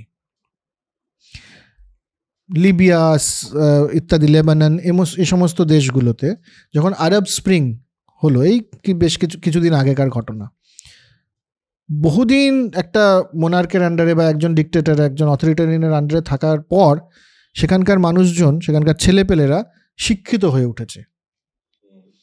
শিক্ষিত হয়ে ওঠার পরে শিক্ষিত জনগোষ্ঠীর একটা নিজস্ব ডিমান্ড তৈরি হয়েছে এবার, যে এবার তো আমরাও একটা কিছু বলবো এই দেশের কিভাবে চলা উচিত। সে তো আমাদের ভারতবর্ষেই হয়েছে। ভারতবর্ষে ব্রিটিশ রাজের সময় যখন এই শিক্ষিত শ্রেণীটা তৈরি হলো, একদম নবজাগরণ তো তৈরি হলো শিক্ষার জন্য, সেটাও তো একটা আইডেন্টিটি গ্রুপই। ঠিক, ব্রিটিশ ইংলিশ এডুকেটেড ইন্ডিয়ানস, একদম তারা করলো ওটা। এবার তারা একটা পথে গেছে, কিন্তু আরব স্প্রিংয়ের সময় তারা এটা একদম ভায়োলেন্টভাবে গিয়ে যে ডিক্টেটর ছিল, যে শাসক ছিল, তাকে উৎখাত করে একটা নতুন ব্যবস্থা চালু করার চেষ্টা করছে। আমাদের প্রতিবেশী রাষ্ট্র বাংলাদেশেও আমরা দেখলাম যে একজন শাসক ছিলেন, আপাত দৃষ্টিতে নির্বাচিত সরকার বলে মনে হচ্ছিল দীর্ঘকাল ধরে, কিন্তু আরেকটা সমাজ উঠে এলো যারা বলল যে না, এ কিন্তু আমাদের কথা উঠছে, এবং এই স্টুডেন্টসরা, ছাত্রকুল, তাদের মধ্যে আমাদের ইন্টারেস্ট এ ঠিক করে ম্যানেজ করছে না, কাজে তাকে উৎখাত করে দেয়। এটা বারবার হয়েছে। প্রবলেম হচ্ছে যে উৎখাত যখন আমরা করি, যখনই উৎখাত হয়, ব্রিটিশদের সময় সেটা বলি, সেটা খুব ইম্পর্টেন্ট, যে উৎখাত যে হয়েছে সেটা একটা রাজনৈতিক প্রসেসের মধ্যে দিয়ে 100 বছর ধরে হয়েছে, একদম তাই। যেহেতু অথরিটেরিয়ান লিডারও ছিলেন না, কিন্তু এবং যারা করছিলেন এটা, তারা এটা বুঝতেন যে একটা রাজনৈতিক ব্যবস্থার প্রয়োজন আছে। এই যে স্টেট বিষয়টা, রাষ্ট্রের প্রয়োজন আছে, এটা তারা বুঝতেন। ব্রিটিশরা চালাচ্ছে, এটা আমাদের প্রয়োজন নেই, আমরা নিজেরা চালাবো, কিন্তু রাষ্ট্র থাকতে হবে, রাষ্ট্র ব্যবস্থার দরকার আছে। রাষ্ট্র, এই যে তিনটে সিস্টেম, আইনের শাসন, একদম গণতান্ত্রিক অধিকার এবং রাষ্ট্র, স্ট্রং বিউরোক্রেসি, আমলাতন্ত্র, এটাকে ছাড়া চলবে না একটা দেশ। এটা ভারতবর্ষের নবজাগরণের সময় এরা বুঝতে পেরেছিলেন, যেটা কিন্তু পরবর্তী সময় অনেকেই বুঝতে পারেন। একদমই, কারণ তাদের শিক্ষা, তাদের যে শিক্ষাটা হয়েছিল, তারা তো ওই জায়গা থেকেও বুঝতে পেরেছেন বিষয়টা, কারণ তাদের মানে শিক্ষার উন্মেষটা বেটার ছিল, সেই কারণে বোধহয় তারা বুঝতে পেরেছিলেন বিষয়টা। অনেক জায়গায় সেটা বোঝা যায় না, মানে বুঝতে পারে না। হ্যাঁ, অনেক জায়গায় বোঝা যায় না। তার কারণ হচ্ছে যে এই যে রাষ্ট্র নামক বস্তুটি, এটি একটি রোলারের মতন, মানে রোড রোলারের মতন। আপাত দৃষ্টিতে দেখলে কি এটাকে একটা প্রচণ্ড শক্ত বজ্র কঠিন একটি সংস্থা বলেই মনে হয়, যে তার মধ্যে কোনো ইমোশন নেই, সে সবসময় ঠিকঠাক কাজ করে উঠতে পারছে না এবং তার কাছে প্রচুর পরিমাণে ক্ষমতা রয়েছে। এটার প্রতি একটা বিতৃষ্ণতা তৈরি হয়। এই জন্যেই ধরো এই ক্যাপিটালিস্টরাই বল বা কমিউনিস্টরাই বল, সবসময় আমরা আগেরবারও যেটা বলছিলাম, রাষ্ট্র বেশি করে ফেলছে, রাষ্ট্র এটা করেছে, রাষ্ট্রের চোখ রাঙানি সহ্য করব না, এ ক্যাপিটালিস্টরাও বলে যাচ্ছে আমেরিকায়, কমিউনিস্টরাও বলে যাচ্ছে তাদের দেশে। সরকার নামক বস্তুটির কোনো প্রয়োজনীয়তা আছে কিনা এটা নিয়ে প্রশ্ন ওঠে। তো পুলিশের একটা বড় অংশকে মনে করা হয়েছে এই প্রতিবেশী রাষ্ট্রে যে এরা করাপ্ট, এরা দুর্নীতিপরায়ণ। তাহলে কি করতে হবে? পুলিশটাকেই সরিয়ে দাও। তাই তো হলো, ব্যবস্থাটাকে সরিয়ে দিয়ে কি হলো? দেখা গেল খুব সমস্যা হয়ে যাচ্ছে, কারণ আরও তো অনেক কাজ ওরা করতো যেটা আমরা আপাতত দৃষ্টিতে বুঝতে পারতাম না, সেই কাজগুলো তো করার লোক থাকলো না। কাজে ফেইলিয়ার যদি হয় তাহলে স্টেট ফেইলিয়ার একটা বড় পার্ট হচ্ছে এই ব্যুরোক্রেসি বা আমলাতন্ত্রের ফেইলিয়ার।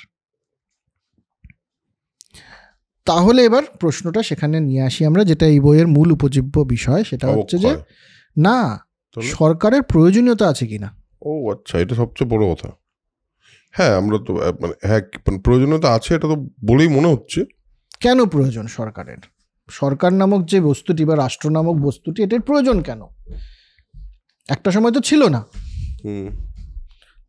এখন হঠাৎ কেন প্রয়োজন পড়বে? বা এটা যে ঐতিহাসিকভাবে হয়েছে বলেই যে ঠিক হয়েছে তার তো মেনে নেওয়ার কোনো কারণ নেই। অন্য ব্যবস্থাও হতে পারত। তো সরকার কেন থাকে? সরকারের কাজটা কি? এটা শুধু একটা একাডেমিক এক্সারসাইজ নয়। আমরা তো আজকের দিনেও সরকারের বিভিন্ন ব্যবস্থার সাথে জুড়ে আছি, সবাই জুড়ে আছেন, আপনারাও জুড়ে আছেন। তো এই প্রশ্নটা বুঝতে সুবিধা হচ্ছে সরকারের কাজটা কি এক্স্যাক্টলি এবং কেন সরকার থাকে।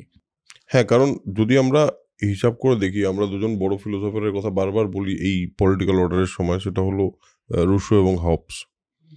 রুশো তো বলছেন যে মানুষ এমনিতে নিজেদের মতো করে নিজেরা ভালোই থাকতে পারবে, হ্যাঁ, তার কোনো শাসকের প্রয়োজন নেই এবং সমাজ ব্যবস্থা মানুষ নিজের মতো করে সুন্দর সাজিয়ে নেবে। ঠিক।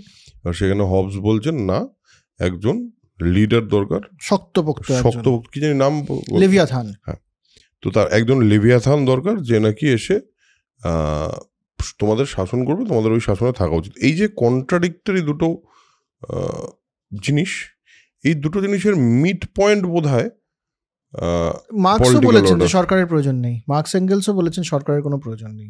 রিডান্ডেন্ট অর্গানাইজেশন, মানুষ নিজে নিজেই কমিউন বানিয়ে সুন্দর করে চালাতে পারে। বেশ, তাহলে প্রয়োজনীয়তাটা কি এই নিয়ে আসি এবার আধুনিক, এবং আমরা কিন্তু ইতিহাস থেকে বেরিয়ে এসেছি, এবার এসেছি আধুনিক সমাজ ব্যবস্থায় সরকারের কাজ কি। বেশ, কাজ কি শুনি। আমরা তো সরকারকে বিভিন্ন কারণে দায়ী করি বা দাবি করি, সরকারের কাজ কি এটা বোঝা দরকার। দেখ, প্রাথমিকভাবে আমরা যা জিনিসপত্র ব্যবহার করি সারা জীবনে, সেগুলোকে দুভাবে ভাগ করা হয়। একটা হচ্ছে, এটা একটু অর্থনীতির একেবারে প্রথম দিকের যারা জানেন তারা তো অবশ্যই জানেন, যারা জানেন না তাদের জন্য একটু রিক্যাপ মানে হয়ে যাবে আর কি। যে ধর এই পেনটা, এটা আমি যদি ব্যবহার করি তাহলে সেই সময় তো তুই ব্যবহার করতে পারছিস না, ঠিক আছে? তো এটাকে বলা হবে, এবং আমি যতটা কালি খরচা করে ফেলবো সেটা খরচা হয়ে গেছে আর কি, এটাকে বলা হবে প্রাইভেট গুড। এটা একটা মালিকানা থাকতে পারে একটা মানুষের ক্ষেত্রে। প্রাইভেট গুডের ক্ষেত্রে সরকারের ভূমিকা সেভাবে কিছু নেই, শুধু এটুকু এনশিওর করা যে আমি যদি এটা কিনে থাকি তাহলে আইনানুগভাবে এই জিনিসটা যেন আমার থাকে, কেউ যেন ছিনিয়ে না নিতে পারে। হ্যাঁ, সেখানে প্রশাসনের কাজ আছে। হ্যাঁ, ল অ্যান্ড অর্ডারের কাজ। ছিনিয়ে নিল না, যে জমি হতে পারে, আমার জমিতে আমি চাষ করব বা বাড়ি বানাবো, প্রাইভেট গুড। কারণ ওই জমিটাতে আমি যদি চাষ করি বা আমি যদি বাড়ি বানাই, আরেকজন সেই সময় বানাতে পারছেন না। কারেক্ট। কিন্তু এই জাতীয় জিনিসই সব নয়, আরেকটি বিষয় আছে, সেটাকে বলে পাবলিক গুড। হ্যাঁ, পাবলিক গুডস, মানে যেটা আমাদের ইয়েতেও লেখা থাকে, বাসটা এই ট্রাক ফাঁকে লেখা থাকে পাবলিক গুডস ট্রান্সপোর্ট। না, সেই জিনিসটা পাবলিক গুড নয়। পাবলিক গুড হচ্ছে সেটা যেটা একসাথে অনেক লোক ব্যবহার করতে পারে। যেমন মানে যেরকম একটা ট্রান্সপোর্টেশন, রাস্তা, ট্রান্সপোর্টেশন বলতে বাস বলতে পারি, বাস পাবলিক ট্রান্সপোর্ট, হ্যাঁ, পাবলিক গুড। মানে এবার আমি যদি রাস্তায় চলি তাহলে তার মানে তো এটা নয় যে রাস্তাটা আমার হয়ে গেল, না একেবারেই নয়। কিন্তু রাস্তাটা আমার ব্যবহার করার অধিকার আছে। রাস্তাটা আমি ব্যবহার করতে পারি। হাওয়ায় আমি শ্বাস নিচ্ছি, আমি হাওয়ায় শ্বাস নিচ্ছি হলে আরে ও তুই নিতে পারবি না তা তো নয়, না তাহলে রাইভালরাস নয় তো, এই পেনটার মতন তো নয় বিষয়টা। না একদম বিষয়টা তো আমি পেন ইউজ করছি, তুইও ইউজ করছিস হাওয়া, একই হাওয়া ইউজ করছি। এই পাবলিক গুডগুলো কে দেখবে? এটার ঠিকঠাক বন্টনটা হবে যে কে দেখবে সেটা? ধর হেলথ সেন্টারটা সবাই ব্যবহার করতে পারে, স্কুল সবাই যেতে পারে, আমি স্কুলে গেলে তুই যেতে পারবি না এমন তো নয়, না ওটা তো তোর মালিকানা নেই। এবার আর একটু বাড়িয়ে নিশ্চয়ই বলা যেতে পারে যে হ্যাঁ স্কুলে তো সীমিত সংখ্যক শিক্ষার্থী যেতে পারে ইত্যাদি, সেটা আলাদা কথা। কিন্তু হাওয়া, জল, নদীর জল, এটা যে ব্যবহার করব আমি, এটা পাবলিক গুড। এবার ওটা যে কেউ পলিউট করে দেবে না, ওটার মধ্যে কেউ দূষণ ছড়াবে না, এই জিনিসটা তো দেখতে হবে কাউকে একটা। এটা কে দেখবে? এই যে রাস্তা দিয়ে সবাই চলছে, এটা তো কারোর প্রাইভেট নয়। তাহলে যদি আমার বাড়ির রাস্তাটা, সামনের রাস্তাটা খারাপ হয়ে যায়, আমি তো গিয়ে ঠিক করবো না, ওটা তো আমার নিজস্ব প্রপার্টি নয়। কে ঠিক করবে ওই রাস্তাটাকে? ঠিক আছে, এই ইউনিভার্সিটি আছে, ওটা তো আমার নয়। তো ইউনিভার্সিটি যদি টিচার ঠিকঠাক রিক্রুট করতে, কে করবে? শিক্ষা ব্যবস্থাটা কে দেখবে? হসপিটালটা তো আমার মালিকানার হসপিটাল নয়। তো হসপিটালে যে ডাক্তার রাখতে হবে, সেখানে যে পরিষ্কার করে থাকতে হবে ব্যাপারটাকে, সেখানে যেন একটা লোক গেলে পরে চিকিৎসা পায়, এটা দেখতে হবে। কে দেখবে এটা? আমি তো দেখতে পারবো না, আমার অধিকারও নেই, আমার ক্ষমতাও নেই, আমার ইয়েও নেই, ইন্টারেস্টও নেই, আমার ইকোনমিক ইন্টারেস্ট নেই, কারণ ওটা পাবলিক গুড। একদম। তো পাবলিক গুড দেখতে গেলে পরে সরকারের প্রয়োজন। আরেকটা জিনিস হচ্ছে যে প্রাইভেট গুডের ক্ষেত্রে, যেগুলো আমার প্রাইভেট গুড, ধর এটার যে বেচা কেনাটা হবে, বেচা কেনাটা যেন সুষ্ঠুভাবে হয়, রেগুলেটেড ভাবে হয়, সুষ্ঠুভাবে। এটার যা দাম হওয়া উচিত সেই দামে আমি পাচ্ছি কিনা, আমাকে কেউ ঠকিয়ে দিচ্ছে না তো, আমাকে পেন বলে একটা কাঠের টুকরো দিয়ে দিল না তো কেউ, এটা কে দেখবে? হ্যাঁ, এবং এটার যে সঠিক মূল্য নেওয়া হবে, যে এইটা যেন আমাকে 10 টাকায় বিক্রি করা হলে কালকে, মানে তোকে 10 টাকা বিক্রি করা হলে আমাকেও যাতে 10 টাকা দিয়ে বিক্রি করা হয়, সেটাও ইম্পর্টেন্ট। এটা দেখতে হবে তো কাউকে একটা। এবার এখানে কি হয়, ধর এই পেনটার কি দাম কি না তুই জানিস না, আমার কাছে আছে, আমি তো বলছিও না। তা তুই যখন কিনতে যাবি, এটার যে দাম 10 টাকাই ছিল, কি করে জানবি তুই? এটার উপর লেখা থাকবে। এটা কে ঠিক করবে যে দাম লিখতে হবে ওখানে? কারণ তা না হলে পরে তো লুটতরাজ শুরু হয়ে যাবে, একদম। যে যাকে যা পারবে দামে বিক্রি করবে। এটাকে বলে ইনফরমেশন অ্যাসিমেট্রি। যে কারণে এমআরপি লেখা থাকে, maximum retail price. Information asymmetry কমানোর জন্য। ইনফরমেশন অ্যাসিমেট্রি মানে দুজন ক্রেতা বা দুজন বিক্রেতার মধ্যে যেন ঠিক একই ইনফরমেশন ছড়িয়ে যায়, এটা দেখা সরকারের দায়িত্ব। ইম্পর্টেন্ট। ঠিক আছে। তৃতীয় আরেকটা বড় কারণ, সেটা হচ্ছে এক্সটার্নালিটিস বলা হয়। এই যে দূষণ ছড়াচ্ছে কেউ, পাবলিক গুডের দূষণ ছড়িয়ে দিল, হাওয়ার মধ্যে দূষণ ছড়িয়ে দিল, জলে দূষণ ছড়িয়ে দিল, এটা কে এগুলোকে সামাল দেবে? সরকার। চতুর্থ হচ্ছে, এবং এটা নিয়ে বিতর্ক আছে, সেটা হচ্ছে রিডিস্ট্রিবিউশন অফ ওয়েলথ। সরকারের বা দেশের যা সম্পত্তি সেটা যেন সবার মধ্যে ছড়ায়, এটা সরকারের দায়িত্ব। এবং এটা নিয়ে বিতর্ক আছে। যারা ক্যাপিটালিস্ট বা লিবারেল অমনি, তারা বলেন না, এটা সরকারের দায়িত্ব নয়, ওটা মার্কেট নিজের মতো করে নেবে। আর যারা একটু লেফটিস্ট, তারা বলেন না, ওখানে সরকারের একটা, বা সোশ্যালিস্ট, তারা বলেন না, ওখানে সরকারের ভূমিকা আছে। সেটা নিয়ে ক্যাপিটালিস্ট এবং সোশ্যালিস্টদের মধ্যে কোনো বিতর্ক নেই। এক্সটার্নালিটিস দেখতে হবে, গুডস দেখতে হবে, পাবলিক গুডস দেখতে হবে, কোনো বিতর্ক নেই। বিতর্কটা কোথায়? যে সরকারের যে সম্পদ, সেই সম্পদটা সবার মধ্যে সমবন্টন হওয়া উচিত কি উচিত নয়, ঠিকঠাকভাবে বন্টন, মানে এটার উপর অধিকার কার, এটা বন্টন হবে কিনা, এটা সরকারের কাজ কিনা, এটা নিয়ে হচ্ছে বিতর্ক। একটা কথা বল, সেটা হলো তার মধ্যে এই যে প্রশাসন বা এই যে আইনের ব্যবস্থা, এটাও তো সরকারের কাজ। হ্যাঁ, ও তো ল অ্যান্ড অর্ডার, প্রাইভেট গুডে তো ল অ্যান্ড অর্ডার। আমি যে বললাম প্রথমেই যে আমি যেটা কিনলাম এটা আমারই থাকবে, কেউ নিয়ে গেলে পরে তারা এটা আমার জিনিসটা নিয়ে যাওয়া তার হবে না, এটা তো ল অ্যান্ড অর্ডার, আইনের শাসন, এটা দেখা। তো এবার বলে যে একদম মিনিমালি সরকারের কাজ হচ্ছে পাবলিক গুড দেখা, হাওয়া, জল, রাস্তা, স্বাস্থ্য, শিক্ষা, এগুলো দেখা। তারপরে হচ্ছে ডিফেন্সও public good, right, defence public.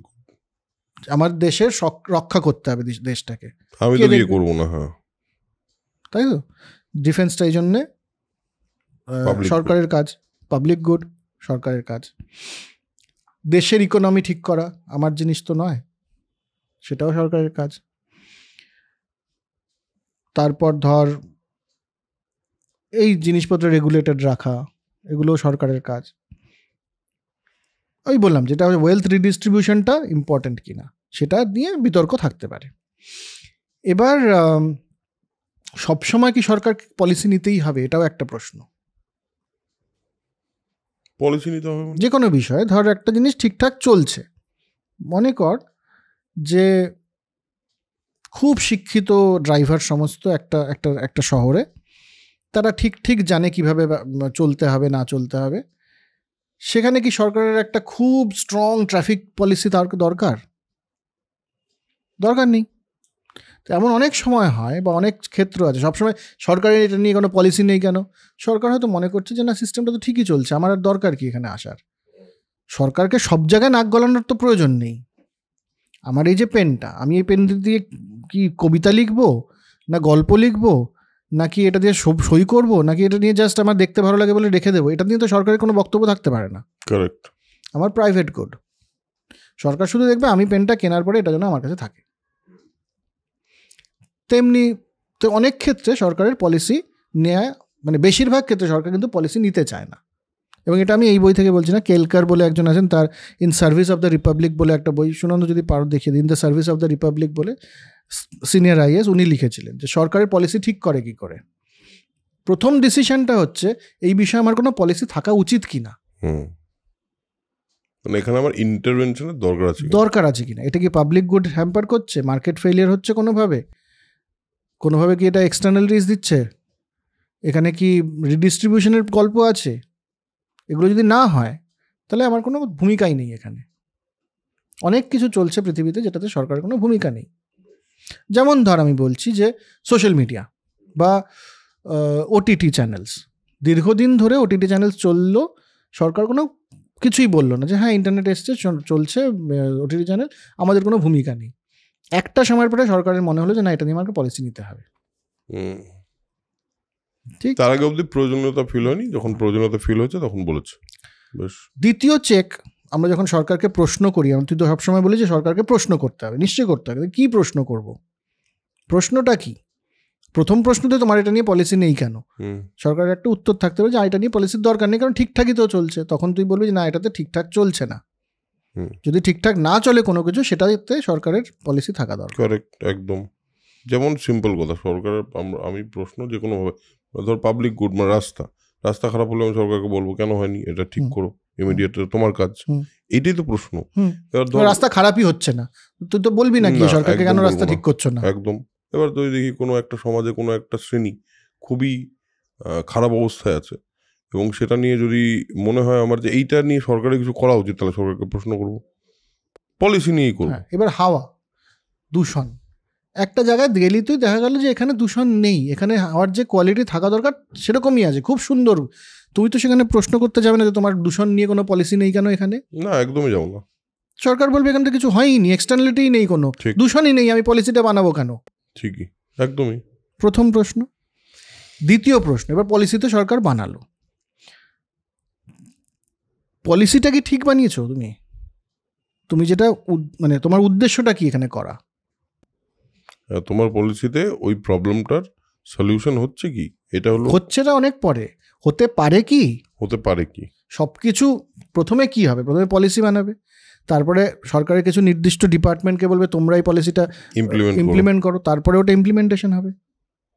এগুলো তো স্টেজ। প্রথমে তো পলিসিটা ঠিক হতে হবে। তো প্রথম বিতর্কটা যখন অপোজিশন বা বিপ্লবী বিরোধী দল করে, তখন সেটা হচ্ছে তোমার এই পলিসিটাই ঠিক নয়, পলিসিটা কি ঠিক কিনা, এটা প্রথম প্রশ্ন। দ্বিতীয় প্রশ্ন হচ্ছে যে, এবং এখানে পলিসি যে ঠিক না, সেখানে কিছু বিষয় আসে যে তুমি কোনো বিশেষ গ্রুপকে বেশি তোমার ইন্টারেস্ট দিয়ে দিচ্ছ না তো, সুবিধে পাইয়ে দিচ্ছ না তো। ধর সরকার বাজেটে সিদ্ধান্ত নিল যে একটা জিনিসের ওপরে ট্যাক্স কমানো হবে। প্রথম প্রশ্ন কী হবে, কেন ট্যাক্সটা কমালে? সেটা যদি একটা একচেটিয়া ব্যবসা হয়, যে একচেটিয়া একটা ব্যবসা করছে একটা কোম্পানি কোনো, যে আমি পেনটা দিয়ে বলছি যে এই পেনটা খুব পপুলার পেন, এই পেনটাই, এই স্পেশাল ব্র্যান্ডের এই পেনটা। এবার সরকার বলল বাজেটে যে এই যে পেনটি আছে কাঠের এরকম দেখতে, এই পেনটার উপরে আমরা ট্যাক্স 0 করে দিলাম, ইম্পোর্ট করতে হয় বিদেশি পেন। তখন তো প্রথম প্রশ্ন, কেন করলে? এই পেন দিয়ে সবাইকে লেখাতে চাও কেন তুমি সবাইকে? নাকি তুমি এই পেন যেই কোম্পানি বানায় তাদেরকে সুবিধা করিয়ে দিলে? বুঝলাম, হ্যাঁ কারেক্ট। এই প্রশ্ন তো আসেই, এটাই মূল প্রশ্ন যে আচ্ছা তুমি সুবিধা পাইয়ে দিচ্ছ না তো, কারণ সুবিধা পাইয়ে দেয়। কিছু ক্ষেত্রে এমন দায়িত্ব এমন ডিপার্টমেন্টকে দেওয়া হচ্ছে যেটা তাদের কাজ নয়। সরকারের মূল কাজ শাসন করা। যেমন আমি এক্সাম্পল দিচ্ছি, ভারতবর্ষে মাওয়িস্ট ইনসার্জেন্সি একটা বড় প্রবলেম, মাওবাদীদের প্রবলেম। পুলিশ সেটাকে ঠিক করে ম্যানেজ করে উঠতে পারছে না, কারণ মাওয়িস্টদের কাছে মাওবাদীদের যে ট্রেনিং, জঙ্গলে যেভাবে তারা আটঘাট চেনে, সেটা পুলিশের পক্ষে সম্ভব হচ্ছে না। তো সরকার গিয়ে একবার আর্মিকে বলল, সামরিক বাহিনীকে, যে তোমরা এসো, তোমরা এটাকে সামাল দাও। সামরিক বাহিনী মানা করেছিল যে আমরা গিয়ে করতে পারবো না এটা। কেন পারবো না? বলছে তুমি আমার থেকে চাইছো যে ওখানে আমি যাব, একটা গ্রামের মধ্যে সিভিলিয়ান নির্দোষ মানুষ, নিরীহ মানুষও আছে, কিছু অস্ত্রধারী মাওবাদী আছে। তুমি আমাদের কাছ থেকে চাইছো যে আমি শুধু মাওবাদীদেরকে মারবো আর নিরীহ মানুষগুলো থেকে যাবে। আমাদের কাজটা এভাবে হয় না, আমরা এইভাবে কাজটা করতে পারি না। আমাদের কাজ হচ্ছে, শত্রুপক্ষ আছে, আমি জানি এরা শত্রু, এদের সবাইকে নির্মূল করাটা হচ্ছে আমার কাজ। সিলেক্টিভ পানিশমেন্ট দেয়া, সিলেক্টিভ এই জিনিসটা আমাদের পক্ষে সম্ভব হবে না। অনেক সময় এই জাতীয়, আমি একটা এক্সট্রিম এক্সাম্পল দিলাম, কিন্তু অনেক সময় এই জাতীয় অনেক দায়িত্ব দেয়া হয়। যেমন ধর আমি বলছি যে ঠিকভাবে নির্বাচন করানো একটা সরকারের কাজ, পাবলিক গুড এবং গণতান্ত্রিক দায়িত্ব। কিন্তু শিক্ষকরা কি তার জন্য ট্রেন্ড নয় তো? তাহলে সমস্ত শিক্ষক কুলকে নিয়ে গিয়ে ইলেকশন করানো হয় কেন? তাহলে সঠিকভাবে তো সরকার সম্ভব না, তাই না? ওটার তো একটা আলাদা কাজ। বা ধর আমি বলছি যে একজন খুব ভালো শিক্ষক, তাকে তুই উঠিয়ে একটা বসিয়ে দিলি ইউনিভার্সিটির হেড হিসেবে, তার মূল কাজ তো অ্যাডমিনিস্ট্রেশন। লোকটা তো ভালো শিক্ষক ছিল, ভালো শিক্ষক হলে যে ভালো অ্যাডমিনিস্ট্রেটর হবে তার তো কোনো মানে নেই। এটা তো তার কাজ নয়। এই ভুলটা অনেক সময় করে যে ভালো পলিসি আছে, ঠিকঠাক কারণে পলিসি নিয়েছে, কিন্তু পলিসিটা ইমপ্লিমেন্টেশনে ভুল হয়ে গেল, কারণ ওটা তার কাজ নয়। ওটা ওই সিস্টেমটাই, ওই আমলাতন্ত্রটা ওর জন্য তৈরি হয়নি। যেমন যেই পুলিশকে যদি তুই বলিস তুমি ওয়েলথ রিডিস্ট্রিবিউশন করো, গরিবদের মধ্যে ঠিক করে যেন সমস্ত জিনিসটা ছড়িয়ে যায়, সেটা তুমি দেখো, কোনোদিনও পারবে না। কারণ পুলিশের কাজ হচ্ছে শাসন করা, ল অ্যান্ড অর্ডার মেনটেন করা। ওরা ওভাবে ট্রেন্ড।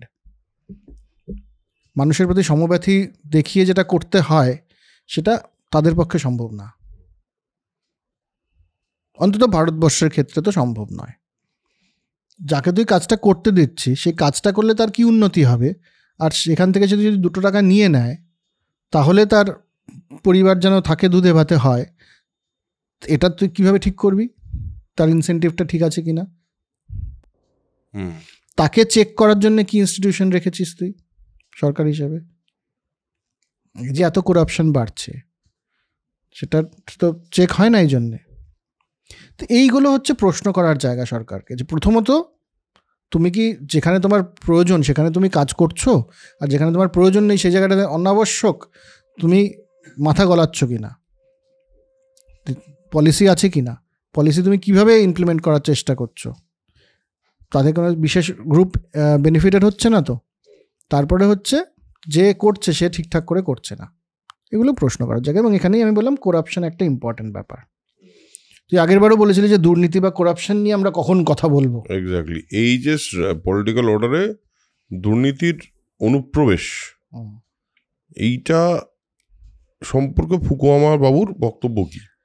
প্রথম বক্তব্য হচ্ছে রাজাদের সময় কোনো দুর্নীতি ছিল না। আচ্ছা, কারণ রাজাদের সময় যখন রাজা রাজত্ব করছে তখন দুর্নীতির কনসেপ্টটা নেই। পুরো জমিটা তো তার, কয়লা খনিটা আমার, বাবা আমি রাজা, এবার ওই কয়লা খনি থেকে কয়লা নেব আমি কতটুকু সেটা কে ঠিক করে দেবে? সেটা কি করাপশান? সেটা তো করাপশান নয়, সেটা তো আমার অধিকার। এটা অনেকে বোঝেন না গণতান্ত্রিক ব্যবস্থাতেও, এটাই চলে আসছে। এই কারণে এখন ওটাকে আমরা দুর্নীতি বলতে পারি যে না, ওই কয়লা খনি থেকে কতটুকু কয়লা নেওয়া হবে সেটা কিন্তু আমার গণতান্ত্রিক দায়িত্ব আছে তোমার, এটা তোমার পৈতৃক সম্পত্তি নয়। তাই করাপশান। প্রথমত রাজাদের আমলে কোনো করাপশান ছিল না, কারণ রাজত্বটা পুরোটাই আমার, আমি মালিক। মালিকের আবার করাপশান কি? আমার জিনিস আমি নিচ্ছি, এতটুকু নিচ্ছি কি না অতটুকু নিচ্ছে, তুমি তো বলার কেউ নাও। প্রশ্নটা তো এসছে গণতান্ত্রিক ব্যাপার হওয়ার সময়। তো এই পাবলিক প্রাইভেট ব্যাপারটা বোঝা খুব জরুরি। এখনও আমরা বুঝে উঠতে পারি না যে ও শাসক, ও একটু না হয় নিয়েছেই, তাতে আর কি। কি নিয়েছে? জিনিস নিয়েছে, ধরেন কয়লা নিয়েছে। ও আচ্ছা, অনেকেরই তাই মনে হতে পারে যে ও তো শাসক। যাদের মাথায় এখনো পর্যন্ত মনে হয় যে শাসক সে রাজা, তো পুরো রাজত্ব, পুরো রাজ্য, পুরো দেশ তো তার নিজের সম্পত্তি। তো সেখান থেকে সে নিলে পরে সেটাকে কি আমি দুর্নীতি বলবো? বলবো না। এই জন্য অনেকে বলেন না ওটাকে দুর্নীতি, কিন্তু ওটা দুর্নীতি, কারণ ওর গণতান্ত্রিক অধিকারটাও নষ্ট করছে। ও যেই জায়গাটাকে, এই কনসেপ্টটা কখন এসছে আধুনিক রাজনৈতিক ব্যবস্থা, যে তুমি শুধু ট্রাস্টি মাত্র, তোমাকে শুধু সবার ট্রাস্টি বানানো হয়েছে। এই জিনিসটা তোমার না, জমিটা তোমার নয়, এ দেশটা তোমার নয়, মালিকানা নেই তোমার, এটা প্রাইভেট গুড নয়, ওটা পাবলিক গুড। দেশটা একটা পাবলিক গুড, সেটাকে তুমি চুরি করতে পারো না। এখান থেকে এলো প্রথম জিনিস, যে রাজা আধুনিক সমাজে এটা একটা বড় জায়গা করাপশনের, যে শাসক একটা পাবলিক গুড চুরি করে নিচ্ছে। যতক্ষণ পর্যন্ত পাবলিক গুডের কনসেপ্ট ছিল না ততক্ষণ পর্যন্ত নেই, ঠিক আছে। আর আরেকটা হচ্ছে রেন্ট। রেন্ট মানে কিভাবে, আচ্ছা ধর এখানে তুমি ব্যবসা করতে পারবে কিনা, যদি লাইসেন্স দেওয়ার ব্যাপার থাকে সেটাকে বলবো রেন্ট। এবার সরকারের কাছেই অধিকারটা আছে যে কাকে আমি কোন ব্যবসাটা করতে দেব, কাকে আমি কোন কাজটা করতে দেব, কোন কাজটা আমি করতে দেব না, এটাকে বলে রেন্ট।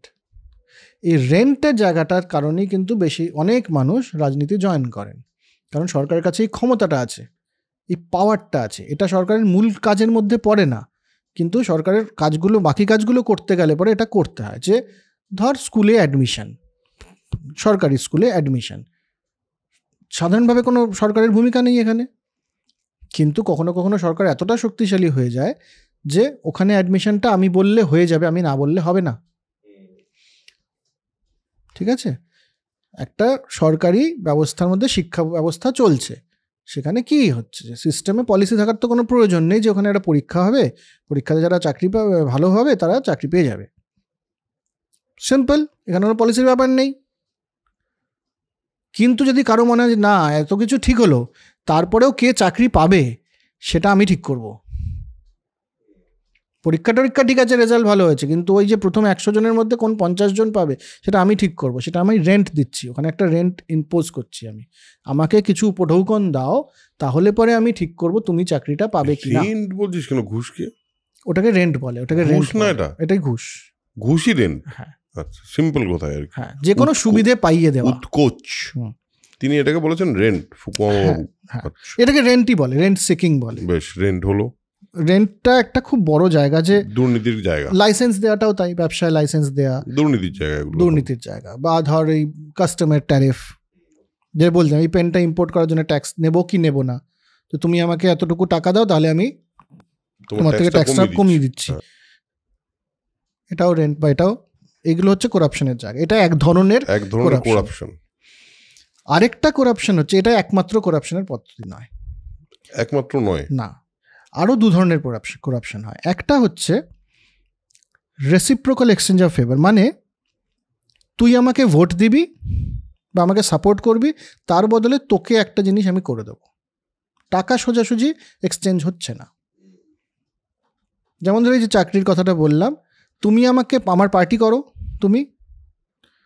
তাহলে তুমি আমাকে পার্টি করো, আমার পার্টির জন্য তুমি খাটবে, আমাকে ভোটে জেতানোর জন্য তুমি হেল্প করবে তো? হ্যাঁ করব। তাহলে তোমাকে এই চাকরিটা পোস্ট অফিসে তোমাকে কোথাও একটা ঢুকিয়ে দেবো। এটা কিন্তু অন্য ধরনের দুর্নীতি হলো, যে দুর্নীতিটা এই বাংলা অনেকই আগে দেখেছে, অনেক আগে থেকেই দেখছে। এটা আমরা দেখেছি। ওটাকে তখন আমরা সেইভাবে করাপশন বলতাম না, দুর্নীতি বলতাম না, ওটা তো বোধহয় অন্য কিছু, ওটা একটা দুর্নীতি। কারণ তুমি যতবার একজন যোগ্য মানুষকে সরিয়ে একজন অযোগ্যকে অন্য কোনো কারণে আগে এগিয়ে নিয়ে যাবে, ততবার তুমি দুর্নীতি করছো। ঠিক, একদমই ঠিক আছে। এবার এই যে এক্সচেঞ্জ অফ ফেভার হলো, এই জিনিসটা একজনের ক্ষেত্রে যদি হয়, তাহলে একটা গ্রুপের সাথেও হতে পারে তো, যে আমার জাতের মানুষরা আমাকে ভোট দেবে, তাহলে আমি শুধু আমার জাতের মানুষদের জন্য একটা সুবিধা পাইয়ে দিলাম। হ্যাঁ, দেখ এইটা তো বিহারে খুব আছে, যে ছোট ছোট জাতের ব্যাপারে খুব ওরা ওই জায়গাটাতে, আমি জানি না এখন আছে কিনা, বাট অন্তত পক্ষে যত সিরিজ বা দেখেছি বা যতটুকু পড়েছি তাতে এটা আছে খুবই স্ট্রং। বিহার কেন, ধর সমস্ত মানে ভারতবর্ষের গণতন্ত্রে একজন লিখেছেন কমেন্ট, বলছে যে আজকের গণতন্ত্রের অসুবিধাটা আপনার চোখে পড়ে না? চোখে তো এটাই যে আমাকে যারা ভোট দিয়েছে, আগের বারই বলছিলাম, আমাকে যারা ভোট দিয়েছে, আমি যদি শুধু তাদের জন্য কাজ করি তাহলে তো হবে না, তাহলে তোর দুর্নীতি। হ্যাঁ দুর্নীতি অবশ্যই, কারণ আমাকে তো কাজ সবার জন্য করতে হবে, সেটা তো আমার অ্যাকাউন্টেবিলিটি। হ্যাঁ, এবার আমাকে যে আমার শুধু মহিলাদেরকে আমি কিছু পাইয়ে দেব, তাহলে সব মহিলারা আমাকে ভোট দেবে, এটা দুর্নীতি। এটার মধ্যে কোনো গণতন্ত্র নেই। ঠিক, কারণ যদি ভোটটা না দেয় তাহলে আমি দেব না আর। তবে এই যে ধরনের দুর্নীতিটা, এই যে লাস্ট ধরনটা, এই ধরনটা আমেরিকাতে প্রচণ্ডভাবে কিন্তু রয়েছে। লবিং ব্যাপারটা আমেরিকায় এস্টাবলিশ, মানে লবিং ইনস্টিটিউশন আছে ওখানে। আমেরিকার পুরো রাজনীতিটাই এই ক্লায়েন্টিজম দিয়ে চলে। যারা আমাকে ভোট দেয়, এটা হচ্ছে আমার ইন্টারেস্ট গ্রুপ, এরা আমাকে ভোট দেবে, কাজে এদের জন্য কিছু করে দিই। লবিং ইনস্টিটিউট মানে সংস্থা যারা লবিং করে, আজকে মানে একটা কোম্পানির হয়ে সরকারের কাছে তার কথা পৌঁছে দেবে এবং তার কাজটা করিয়ে নেবে। ও, লবিস্টস আছে, প্রফেশনাল লবিস্টস আছে তারা। আচ্ছা, এই দুর্নীতিটা একেবারে জর্জ ওয়াশিংটনের সময় থেকেই আমেরিকার পলিটিক্যাল সিস্টেমের পার্ট। কিন্তু ওটা দুর্নীতি, ওটা নিয়ে কোনো প্রশ্ন হবে না। তো এই হচ্ছে মোটামুটিভাবে দুর্নীতির ব্যাপারটা এসে গেল। কতক্ষণ হলো বলতো? আমি এবার বাকি পার্টটা কি আর করবো? অনেক বড়। হ্যাঁ, ওটা একটু গুলিয়ে যাবে বললে পারে, অনেক কিছু আছে। ঠিক আছে, আমার মনে হয় তো এত অবধি এসে আমরা খুব সুন্দর একটা জায়গায় অবধি, সুন্দর জায়গা। এবার আমরা একটু সামারাইজ করে ওটাকে শেষ করি, কারণ সুন্দর জায়গা অবধি আছে কিন্তু ব্যাপারটা। তার মানে এই যে পলিটিক্যাল ডিকে, মানে অবক্ষয়, এই অবক্ষয়ের বড় কারণ হলো দুর্নীতি। একটা সময় অবধি জানি শরণাভ, যারা পলিটিক্যাল সায়েন্টিস্ট এবং ইকোনমিস্ট, তারা মনে করতেন যে দুর্নীতিটা একটা লেভেল অফ দুর্নীতি খুব প্রয়োজন একটা কাজ করানোর জন্য। কারণ ওটাকে তারা বলতেন it is a lubricant for the government machinery, মানে সরকারি ব্যবস্থাটা চালু রাখার জন্য তাকে ওটা গ্রিজ একটু দিয়ে, কারণ ইনসেন্টিভ তো আলাদাভাবে ডিফাইন করা যায় না সেটা। কিন্তু জিনিসটা এই, কারণ ধর এই যে আমরা লাস্টের যে দুটো বললাম, যে আচ্ছা চাকরি পাইয়ে দিলাম একটু আধটু, সবাইকে তো করছি না এটা, বা আমার ইন্টারেস্ট আমাকে যারা ভোট দিয়েছে বা ভোট দেবে তাদের জন্য কিছু করে দিলাম একটু আধটু, এই ব্যাপারটা চালু থাকলে পরে বিরাট যে ক্ষতি হয়ে যাবে তা হচ্ছিল না। কিন্তু দেখা গেল একটা পয়েন্টের পরে এসে, মানে একটা পয়েন্ট মানে এই গত 30 বছর নাগাদ বোঝা গেল যে যত সমস্ত ডেভেলপিং কান্ট্রি আছে তাদের দুর্নীতিটা এত মাত্রায় হয়ে গেছে যেটা সরকারকে আর কাজই করতে দিচ্ছে না, সরকারগুলো ফেল করছে, গণতান্ত্রিক ব্যবস্থাটাই ভেঙে পড়ছে সে সমস্ত জায়গায়। এরকম এক্সাম্পল সারা পৃথিবীতেই অনেক আছে। তো সেই কারণে এখন দুর্নীতিটা খুব ইম্পর্টেন্ট, এবং দুর্নীতিটার পেছনে অনেক কারণ আছে। কারণ সবসময় সরকার ঠিকঠাক কাজ করে উঠতে পারে না, আমলাতন্ত্র ঠিক করে কাজ করে না, পলিসি ঠিক করে নেওয়া হয় না। তো ক্ষতিটা তো এটাই হয় যে মেরিটের ক্ষতি হয়ে যায়। যার ওই যোগ্য অযোগ্যের প্রশ্ন চলে আসতে হবে, যার পাওয়া উচিত ছিল সে পেল না, দেশটা তো ক্ষতিগ্রস্ত হলো। ঠিক ঠিক, কারণ মানে এই ক্ষতিটা তো বড় লেভেল থেকে ক্ষতি, মানে একদম নিচ অব্দি সবার ক্ষতি। শিক্ষা তো পাবলিক গুড, একদম, ওটা দেখার দায়িত্ব সরকারের। এবার যদি সেখানে ঠিক লোক না শিক্ষক হয়, সেটা যদি সরকার নিশ্চিত করতে না পারে, তাহলে পরে কি হবে? দেশটা অশিক্ষিত হবে, এবং সেটা তো আরো মারাত্মক একটা, দেশটা ধীরে ধীরে ধীরে ধীরে ওটাই সামাজিক অবক্ষয়, এবং সেটা সব দিক দিয়ে অবক্ষয়, মানে ইকোনমিক অবক্ষয়, অর্থনৈতিক দিক থেকে অবক্ষয় হবে, এবং ওটা রাজনৈতিক অবক্ষয় তো বটেই। ঠিক, সব পাবলিক গুডে পলিউশন, কোনো একটা কোম্পানিকে একটু টাকার জন্যে তো পলিউশন সার্টিফিকেট দিয়ে দিল কেউ, এই দেশের স্বাস্থ্যটা তো খারাপ হবে। তা শুধু তাই না, ধর এই যে রেগুলেশন, ড্রাগ রেগুলেশন, মানে আমাদের ওষুধের যে রেগুলেশন, সেই রেগুলেশন নিয়ে আমরা অলরেডি একটা বই করেছি, একটা এপিসোড করেছি, সেটা না দেখে থাকলে অবশ্যই দেখে নেবেন, ট্রুথ পিল বলে। সেটাও তো একটা অদ্ভুত জিনিস, মানে সেটাও তো সব দিক দিয়ে দেশের উপর একটা এফেক্ট করে। তো সেই সমস্ত দায়িত্বটা বা সেই সমস্ত ঠিক জায়গায় ঠিক পলিসি এবং ঠিক পলিসির ইমপ্লিমেন্টেশন, সেটা যদি হয় তাহলে দেশের সব দিক দিয়েই উন্নতি হবে, আর যদি না হয় তাহলে মুশকিল। হ্যাঁ, মানে এটার পদ্ধতি এটা নয় যে সরকারি থাকতে দেব না, সরকারের প্রয়োজনীয়তাটা আছে, সরকারের প্রয়োজনীয়তা আছে। কারণ আমরা এই গত আগের বারের এপিসোড আজকের এপিসোড নিয়ে এটুকু তো বোঝা গেল যে সরকারের এই যে ইনস্টিটিউশনটা, এটা শোনায় মানে আগুনে পুড়ে পুড়ে এই ইনস্টিটিউশনটা তৈরি হয়েছে। একদম, হ্যাঁ, তা তো বটেই, এবং তার প্রয়োজনীয়তা তো আছেই, এটা তো শিওর হওয়া গেল বেশ। কিন্তু সেই প্রয়োজনীয় সরকারের বা সরকারের যে মানে প্রয়োজনীয়তা যা আছে, তার আবার একটা প্রয়োজনীয়তা আছে, সেটা হলো এই 3টে পিলারকে সে সমানভাবে গুরুত্ব দিয়ে শাসন চালানোটা তার একটা বিরাট কাজ। তবে একটা জিনিস তো খুব পরিষ্কার, যে সরকার চালানো বা এই পুরো সিস্টেমটা ইটস এ হিউজ সিস্টেম, মানে খুবই ডেঞ্জারাস ব্যাপার, কাজ আর কি। প্রথমত তো তোকে দেখতে হবে ওই 3টে পিলার, লেজিসলেটিভ মানে নির্বাচন, যাদের নির্বাচিত প্রতিনিধি যারা আর কি, তারা গণতান্ত্রিক অধিকার রক্ষা করছে কিনা।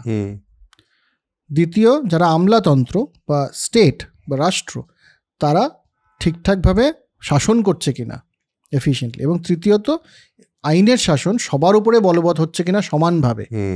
এই 3টে ইনশিওর করা, এই 3টে কিন্তু কোনো শুধু নির্বাচনের যারা তার লেজিসলেটিভের কাজ নয়, না, পুরো সিস্টেমটারই কাজ। এই 3টেকে সম্পূর্ণভাবে নিজেদের প্রতি ইন্ডিপেন্ডেন্ট স্বায়ত্তভাবে শাসন করতে হবে, এটা প্রথম। এবং তারপর দেখতে হবে যে এই যে বাকি 3টে জিনিস বললাম, ইকোনমিক ডেভেলপ, অর্থনৈতিক উন্নতি, সোশ্যাল মোবিলাইজেশন যেন হতে পারে, যদি না হয় তার মানে উন্নতি হয়নি, দেশটা কোথাও এগোচ্ছে না। তার মানে এরপরেও একটা বদল আসতে পারে পলিটিক্যাল অর্ডারে, নিশ্চয়ই আসতে পারে। এই যে তুই ইউটিউব করছিস, আমরা ইউটিউবে আছি, এই যে ইউটিউব কমিউনিটি তৈরি হচ্ছে, এটা নতুন ধরনের একটা এদের তো ডিমান্ড একটা পয়েন্ট আসবে, এদের তার নতুন ডিমান্ড আসবে, গিগ ওয়ার্কার্স। আমি বলি ইউটিউব মানে গিগ ওয়ার্কার্স। হ্যাঁ, গিগ ওয়ার্কার্স, যে কোনো গিগ। আচ্ছা, এই মুহূর্তে যারা ডেলিভারি ওয়ার্কার্স, তারা তো গিগ ওয়ার্কার্স, একটা এই তো রিসেন্টলি কথা শুরু হলো তাদেরকে নিয়ে। হ্যাঁ, গিগ ওয়ার্কার্সদের পেনশন প্রয়োজন কিনা, একদম। অনেক কিছু দেশ চালু করে দিয়েছে, গিগ ওয়ার্কারদেরও পেনশন থাকা উচিত, এবং তাদের সেফটি, এগুলো তো নতুন সোশ্যাল ক্লাস। এই সোশ্যাল মোবিলাইজেশন যদি হচ্ছে, তার মানে বুঝতে হবে নতুন ক্লাস যদি উঠে আসছে, কিছু না কিছু বদল হবেই। রাজনৈতিক ব্যবস্থাটা একটা কেয়স, এখানে সবসময় চিৎকার চেঁচামেচি হবে, কারণ নতুন অর্থনৈতিক ডেভেলপমেন্ট হবে, নতুন ক্লাস উঠে আসবে, তাদের নতুন ডিমান্ড, সেটাকে পূরণ করতে কখনো পারবে না, নতুন আইডিয়া আসবে। এগুলোকে বন্ধ করে দিয়ে কখনো দেশ এগোবে না। বন্ধ যদি করতে হয় তাহলে পরে শেষ। আর এই নতুন চেঞ্জটাকে যদি সরকারি সিস্টেমটা অ্যাকোমোডেট করতে না পারে, তাহলে রাজনৈতিক অবক্ষয় দেশটা রসাতলে যাবে। বেশ, বোঝা গেল। আমার মনে হয় 2টো এপিসোড জুড়ে আপনাদেরও যারা জানতেন তারা জানতেনই, বাট আমার কাছে বেশ কিছু জিনিস আবার নতুন করে ক্লিয়ার হলো। কারণ পলিটিক্সে ইন্টারেস্ট তো আমাদের মোটামুটি বাঙালি হিসেবে সবারই থাকে। আমরা পলিটিক্সটা কি সেটা বোঝার বা পলিটিক্সটা কিভাবে ওয়ার্ক করে সেটা বোঝার দিকে এই 2টো এপিসোড আমাকে আরেকটু ইন্টারেস্ট দিল, যে সারা পৃথিবীর পলিটিক্যাল অর্ডারটা সম্পর্কে আরেকটু বোঝার বা জিও পলিটিক্স সম্পর্কে আরেকটু বোঝার। এরপরে আরেকটা জিনিস আছে যেটা আমার মনে হয় প্রেমাশিস, সেটা হলো হাউ জিওপলিটিক্স ওয়ার্কস। এইটা নিয়ে আমরা যদি কিছু একটা করতে পারি, এটা আমার পার্সোনাল ইন্টারেস্ট হলো, আপনাদের হয়ে আমি প্রেমাশিসকে বলে দিলাম, আমার মনে হয় আপনাদেরও এই ইন্টারেস্ট, অনেকেই বলেওছেন জিওপলিটিক্স নিয়ে। তো আজকের এপিসোডে আমরা মনে হয় একটা এই যদি কনক্লুশনে আনতে হয় তাহলে এটা বোঝা যায় যে ইতিহাস বা যে কোনো জিনিসের ইতিহাস আজকের দিনে কি প্রভাব তার ফেলছে বা আমার আপনার উপরে সেই প্রভাবটা কতটা, সেটা যেমন বুঝতে আমাদের সুবিধা হয়। সেকেন্ড হলো যে আমাদের ঠিক কি প্রশ্ন করা উচিত, ঠিক কিভাবে করা উচিত, এবং পলিটিক্যাল অর্ডারটা তৈরি হওয়ার পেছনের ইতিহাসটা জানলে আমার মনে হয় সেটা করতেও একটু সুবিধা হয়। সো আজকের এপিসোড এখানেই শেষ করছি। প্রচণ্ড গলা খারাপ নিয়েও আজকের এপিসোডটা হয়ে গেল, যে এটা খুবই ভালো কথা, এবং এখন অবধি যে বসে আছি ঠিকঠাক সেটা কারেক্ট আছে, এবং এটা শুনে আমার একটা বেশ মনে হচ্ছে একটু শরীরটা একটু হালকা বেটার হচ্ছে বলে। রাজনৈতিক ক্ষমতা পেয়েছিস তুই না? হ্যাঁ, একটা রাজনৈতিক ক্ষমতার দেখছি। আর মুশকিলটা হলো ক্ষমতা পেলেই মুশকিল, ক্ষমতা তো করাপ্ট করে, পাওয়ার করাপ্ট করে, তো ক্ষমতার অত দরকার নেই আপাতত। আজকে আমার কিন্তু একটু অস্বস্তি হচ্ছে এইদিকে বসতে, কাল থেকে আবার ওদিকে যেন যাই, সেটা হ্যাঁ মানে পরের দিন থেকে আবার ওদিকে চলে যাবে, অসুবিধা নেই। সো আজকের এপিসোড এখানেই শেষ করছি, দেখা হবে পরের এপিসোডে। তার আগে যেটা বারবার বলি সেটা আরেকবার বলি উইথ দ্য ব্যারিটোন, সেটা হলো spread knowledge, spread positivity, because knowledge is power and positivity is everything. Tata.